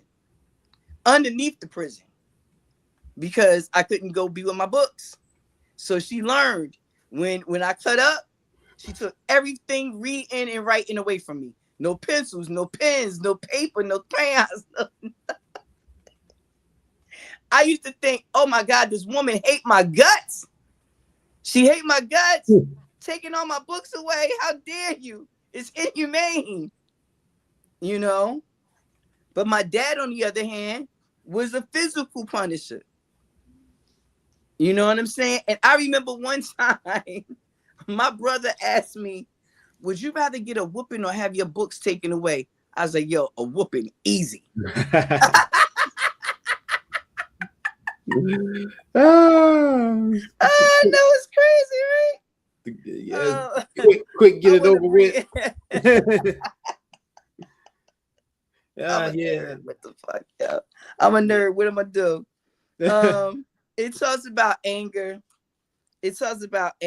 And adults in anger and children not understanding, when a parent is angry and when they're yelling at them and things of that nature and all that stuff. Again, I'm not trying to get heavy on y'all, but while we run around here giving out flowers and showing all this love to grown folks who still need to go in and find out their primary love language because they never really got it as a child. While we run around doing that, we letting a whole nother generation of children get away from us without learning this vital information, without really understanding what it means to love for real, you know what I'm saying, and not superficially. You know what I mean? Learning what unconditional love looks like. Because again, many of us don't do unconditional love. We do reciprocal love. And all of us are guilty of it because nobody came and said to you or your parent, hey, by the way, you got to teach them this particular thing about love, because most times they didn't know neither. So my offering for this week are the love languages. I recommend get them all, but this one is the one I'm bringing this week for the children's. I love you, babies. Happy Valentine's, Akoma Love Day to all the babies, all my grandbabies, all my big babies.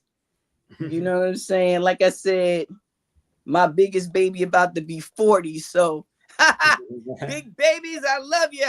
Little babies, I love you. All the ones in the middle, I love you. And all my grandchildren. And I do. And, it's interesting because learning these things later, I can truly see I'm a way better grandmother than I was in the terms of listening. Like, I listen. Yeah. I listen in a way that I wasn't able to when I was struggling to raise children, working 2 and 3 jobs, out, single parent, you trying to do all the things. These are not excuses as much as they are circumstances. And many of us had these circumstances. It's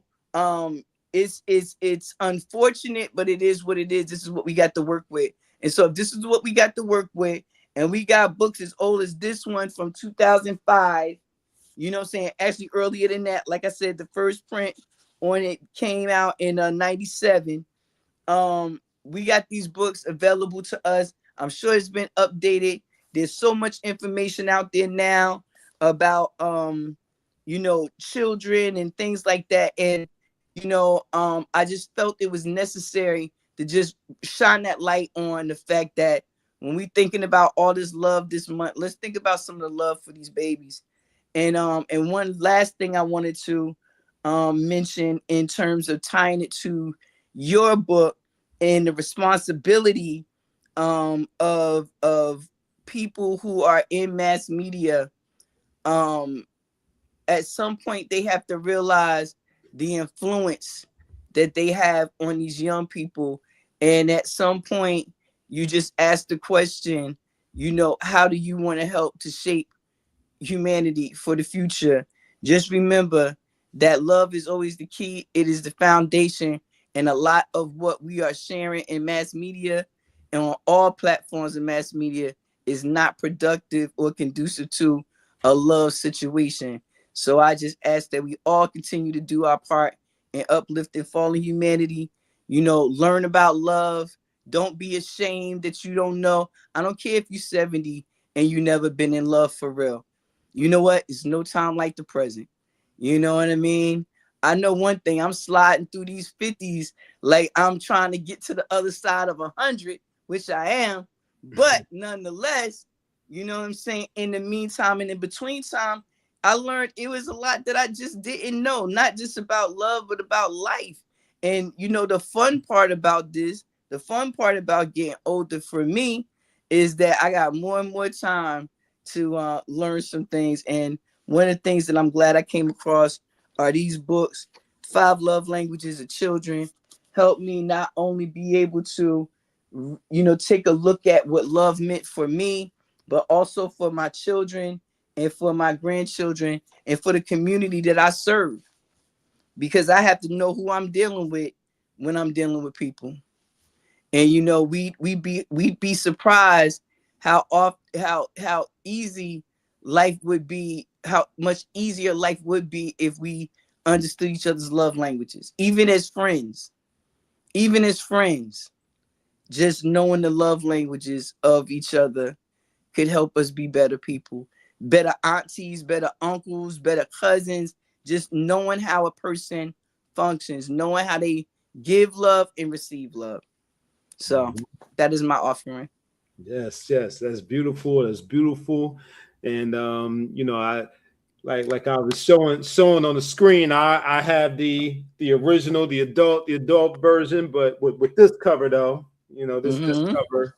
Yeah, yeah, you got that cover. I got this cover right here. Yes. Yep. So um, yeah, and I'm aware that Mr. Chapman has you know, all of these versions of the five love languages, and there's a few things that you touched on, because I think the one for the children and you know, the original and all of the offshoots of the five love languages, they they form an excellent foundation for someone who's just wants to get started on that love journey.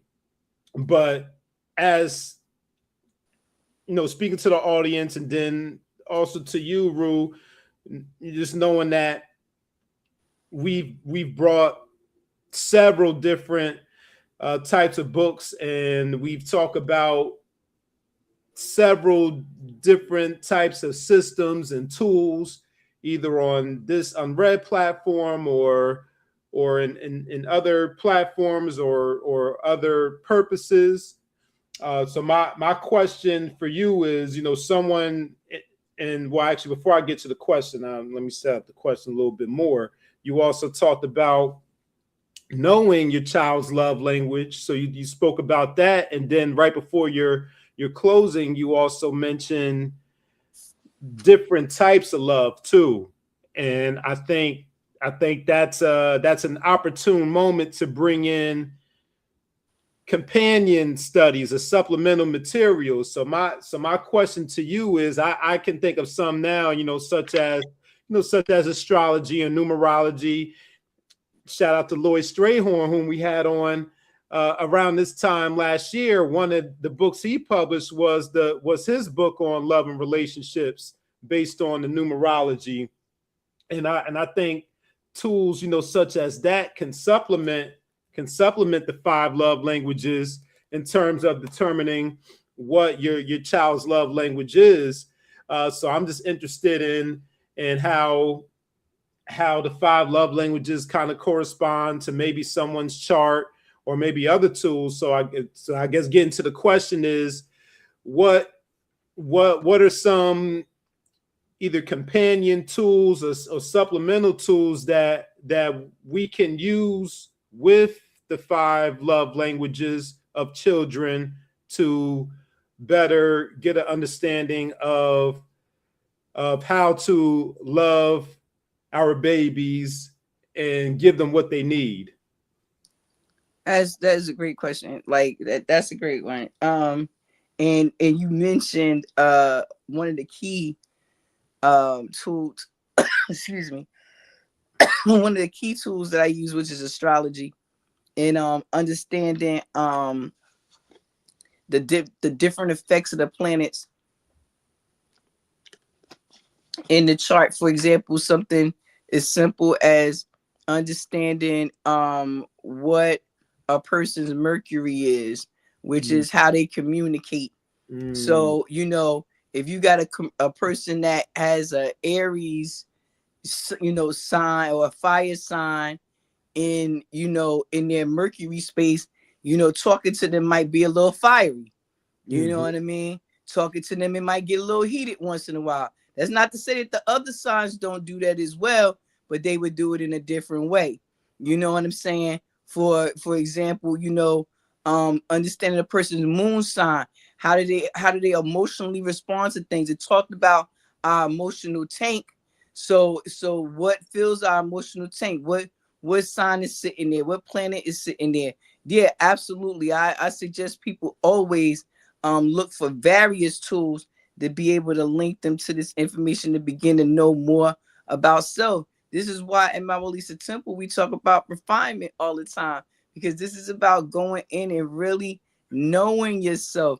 And you're going to need a variety of tools to do that, because again, many of us are unlearning years, decades of just wrong information, or poor information, or information that wasn't directly, you know what I'm saying, needed, necessarily guided towards us, or that could benefit us. So I would definitely look at other tools. I just mentioned to you something about human design recently. That's something that a lot of people are using. I know, shout out to Pronoia Starseed podcast. Is a sister over there, I believe her name is Claudia, Yep, that does the human design. So shout out to the sister. Go over there, check her out over there on that podcast, and I'm sure she would be able to answer some of these questions as well, in terms of the foundation of what love looks like, and raising a child, etc. So like I said, it's never too late, and it's never too early.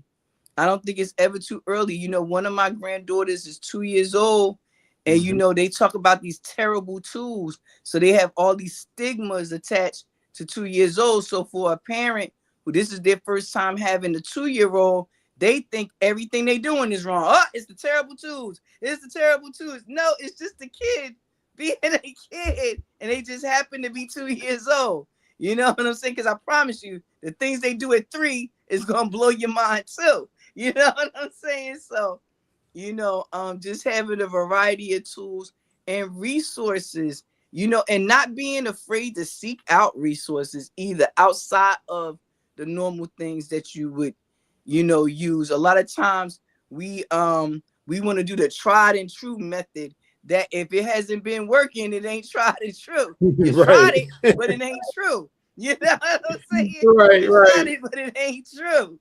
So you might need to switch to something else. You know, what they say, try this. You tried that, now try Yeah, this. But yeah. but definitely I would always seek out other tools, and communication, open communication. That is one thing that I did and have gotten compliments from my children on, is I have always made the floor of communication open to them. They can talk to me about anything. I don't care what it is. I don't care what it is. I don't care if I got the shocked, crazy look on my face while you talking, or I got the, oh, what the what? I don't care what look I got on my face. Just keep talking. You know what I'm saying? Because my response is just my response. But it doesn't mean that I don't hold and validate what it is you say, and that's what needs to be important. And they talk about that too, making the children know that their feelings are important, that they matter. You know what I'm saying? When I discipline you, you might have a strong feeling about you shouldn't have been disciplined. But my job is to communicate to you why what you did is being disciplined. You understand? So a lot of times, though, a parent in the moment, we don't have the wherewithal to do that. It's too much energy going on. It's too much energy bouncing around. I know one thing. If my son or daughter snatch the curtains down from the window, I'm not saying, now how do my child love? And if I yell at them on it, this is not what I'm thinking. I'm like, yo, you just snatched the damn curtain down. And I'm just like, what is you thinking? You know what I'm saying? Right. These are, so we have to be honest with ourselves, and on these platforms, and in mass media, we find these spaces and places where people either make parenting and childhood look like it was the do all say all, or they make it look like it's the worst. That's another reason why I brought this book, because right now there are a lot of people just divorcing their families, mothers and children never talking no more.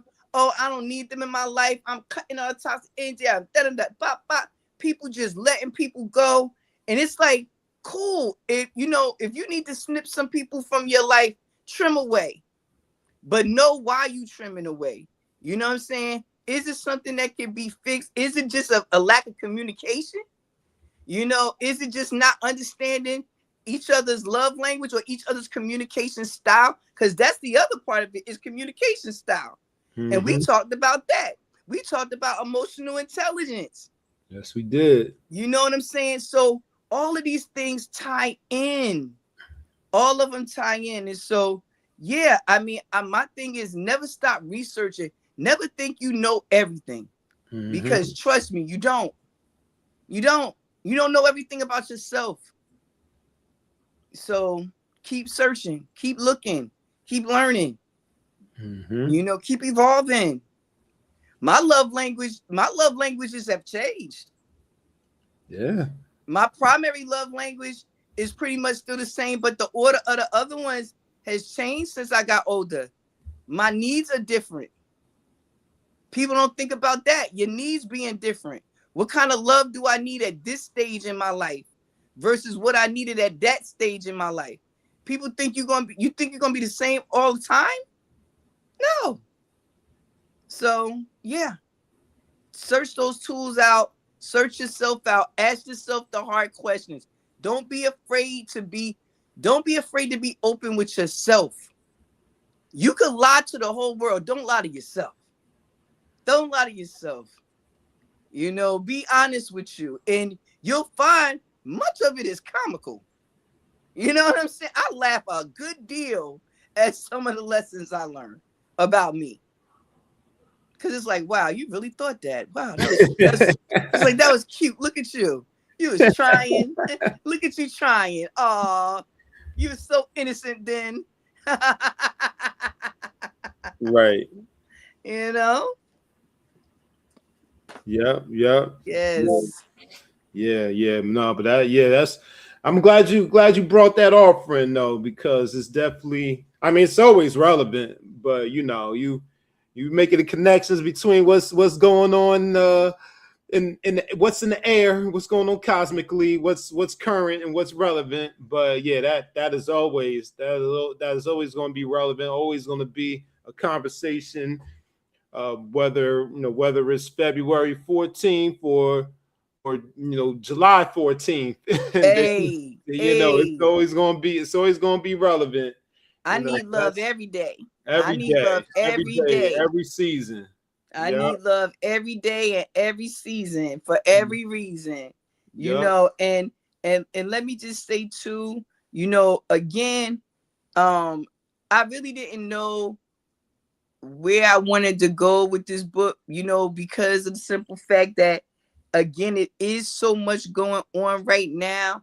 And I just see so many young people getting hurt in the process and nobody's saying anything. So your piece on the media and their responsibility and the ethics of it all ties so deeply to this thing about love. Like, we really gonna have to accept that love is the answer. Whether people feel like we could ever get there or not is not the point. If we all say it, it is true. We just got to get to it. We got to get to it. We got to see what it looked like, because it's going to look different. And it's showing us that it's going to look different to everybody. But again, open communication is the key. And knowing thyself is the key. I know one thing, and I love my babies with all my heart. But had I understood my love language before I started having children, before I started having relationships, I probably wouldn't even had the relationships I would have had, because I would have saw what I needed and realized that what I didn't need was a roughneck. Because I love my roughnecks, that was, but look at the environment I grew up in. You understand what I'm saying? All these things make a difference. The environment, the music you listen to. I remember saying, I think I was like in my 30s or something like that. And I was like, man, you don't even hear no love songs no more. I grew up with the 60s and the 70s music They talking about all kinds of love. You know what I'm saying? They talking about all kinds of love, even if they was lying. You know what I'm saying? At least they was saying. Now, you know, some of these love songs, woo, the language, the things they be talking about, I be like, that's grown folks music. You know what I'm saying? So I just think we have a responsibility. You know, our children are exposed to mass media every day in every way. They walk around with it in their pockets. They got it in school, in their, you know, in their libraries, their friend's house. You know, listen, we have to raise them to know what they're seeing. You know, we have to raise them to know what they're feeling. We need to raise them to know how to express themselves. You know, not only express themselves with their opinions and thoughts and things like that, but express themselves in love. You know, when you express yourself in love, in my opinion, it doesn't matter what it is you're saying. You're doing it in love. You're saying it in love. Even if you are disciplining someone, you're doing it in love. This is in love that I'm doing this thing. You know, so for those reasons, like I said, I believe this book was relevant just because, you know, we focus a lot on romantic love, but we forget that we were little children at one point that didn't really learn about love. And we up here, we doing what we do right now. A lot of us is pretending that they know, they just doing what they used to doing as an adult. They not going back and addressing the fact that they never really figured out what they needed is love and how to really express love. Yeah. Like we going, like we out here trying to go to, and you know, not literally, but in terms of love school, we out here trying to go to high school, and we haven't even made it through elementary school, Exactly. Well said. Yes. which is the foundation that, you know, what we were supposed to learn as children and receive as children and give as children, that's supposed to form the foundation for that romantic love. Absolutely. Absolutely. Because, you know, think about it. When we see the romantic stuff, nobody walks up to you and whispers in your ear, hey, you should feel a butterfly in your stomach. You just feel it. You don't even know. You watching TV, you just feel it. It's imbued in the image. It's imbued in the language they're using. You feel me? And many of us, that's why many of us are sitting around and be like, wow, that must be nice. You understand? We longing for something. We don't know what we longing for, and we don't know why we longing for it. If it's even for us. Like I said, 25 to 35-year-olds are not even wanting to get married or have children. They're not even falling in love. They having situationships and comfortable with it. I'm exploring my options. You know what you're gonna end up being, and I hate to say it, young people. You're gonna be 60 years old, 70 years old, laying in the hospital, ain't nobody coming to visit. Nobody. And they're gonna send the ugly nurse in your room. You know what I mean? They're gonna send a nurse in your room that ain't gonna give you the sponge bath. You feel me? Right. you ain't getting the sponge bath. Listen, y'all. Listen, y'all. Ruth seen it. She's seen it working in them nursing homes. I sure have. 70 years old, sitting there, nobody to come visit them, just wishing somebody would hold their hand. You know, just wishing somebody would hold their hand or say a kind word, you know, or do an act of service or bring a little gift. You want to see something amazing, you know, go to the dollar store. This is a suggestion, a challenge, if you will. Go to the dollar store, buy a bunch of dollar cards or, you know, just a bunch of greeting cards. Sit down and just write something kind on it, like, have a nice day. You look beautiful today, whatever. Walk around and hand them out. Try it. You'd be surprised what you'll find. I know one thing, at the nursing home and at some of these, you know, skilled care facilities and, you know, other places that, You know, I've been able to give service, make all the difference in the world. All the difference in the world. Smiling at somebody can make all the difference in the world. You know, kind words, those words of affirmation, you never know who you walking past. That's their love language. You talking their thing now. Mm-hmm. You know, I had a lady at the nursing home give me a action figure when her father ascended. And she said, I know my dad would want you to have this. You don't know. I cried for like 25 minutes because it was like, wow, you know, he spoke to my love language.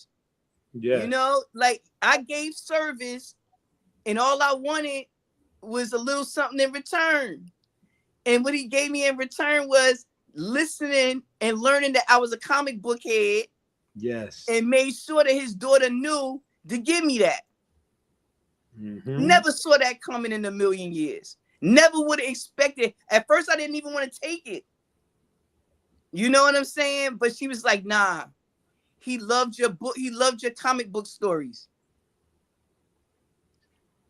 Little things, man. I know. See, one of the differences for me is even though I didn't know what a love language was when I was growing up, I knew that I was created for service. And because of that, I serve and I get joy out of it. And because I get so much joy out of giving, sometimes I did forget that I needed to receive. And that happens to a lot of us. And you know where that formed at? As a child. I read about it. I was the oldest child. I was the one that helped my mother the most. I was the one who had to be in charge of everything. I had to make sure everything ran right when my mother wasn't there. You know, I was the responsible one. And nobody loves on the responsible one. You know what I mean? Unfortunately. But now I've gotten older and I realize that I have needs. And so when it comes to my emotional love tank, I know what it means. I know what it needs to fill it. You know? Mm-hmm. And it's hard in this day and age to keep your love tank full. Outside of your natural joy, I'm talking about. You know. Yeah, right. It really takes a lot. People are not as aware as you would think they would be. You know, it don't take a whole lot to put something in somebody's love tank. Yeah, it doesn't. It don't take a lot at all. Matter of fact, thank you for my birthday gifts. Of course. You know, when I get books, what can I say? You know what I mean? Like that's that love thing right there for me. Yeah. You know, that means you know I like books. Yeah. As if you couldn't tell. but I'm getting dark over here. I need to be getting myself a ring light. That's what I need to be. But I have had a good time talking about these books, and we can go on and on. And I love for us to be able to list these down in there. And I have in this book here, one of the things I thought was great, and I didn't mention that, was it gave you tips at the end of every chapter of the love languages. It gives you tips on how to fill that space in the young person. So this one is, if your child's love language is acts of service, it says, help your child practice for their sports team. Help you sit down and help your child as they do their homework. Instead of telling your younger children to go to bed, pick them up and gently carry them. Occasionally wake up a half hour early and make a special surprise breakfast for your child. You know, your younger children might have a favorite toy. While they're taking a nap, take it to them, hold it for them. You know, like it gives you little tips for people who don't understand that every child is going to receive love in a different way. And just remember that they let us know that it's an immature love because they haven't had a chance yet to develop and grow. So this is where you become a key component in helping shape and mold that. And unfortunately, a lot of times we look at these young people and we be like they monsters, and we forget that we created them. You feel me? We created them. Mm-hmm. So it's our job to love them back to health. That's right. It's our job to love them back to health. And I plan on continuing to do my part to uplift fallen humanity. And that is the vow that's been taken by all of those who walk with MaWu Lisa Temple. So I feel very fortunate to be with people who understand we got to love these babies back into a healthy space. Yep. That is a part of the healing process. Yep. Yeah, indeed. Yep. Yes. Yeah. I done talked this into the dark. Woo! Yeah, I'm about ready to open my curtains back up so I can get this last bit of sunlight. But hey, it's 5 o'clock and the sun is still out, so little by little. Little by little. I just wish that the temperature would be on pace with the sunlight, Like, absolutely. Can we get like a degree back of, with the sunlight? I totally at least get us out of the negatives. Right. Come on now. At least get us out of there. Out here playing with us. The sun is out there all strong. I know the sun is strong. The wind is stronger. Yeah, out here fooling us. You got us thinking it's warm outside the way that sun is shining so bright. Bust that door and you will quickly know. Wow, I had a great time this week on UnRead. Nick, what about you? Oh, I always have a great time. Yeah, man. You know we're having a great time when we going on 2.5 hours. That's how you know we're having a great time. Yeah, we are. Definitely didn't plan on going that long, but you know what? We give the books the space they require. Yes, we do.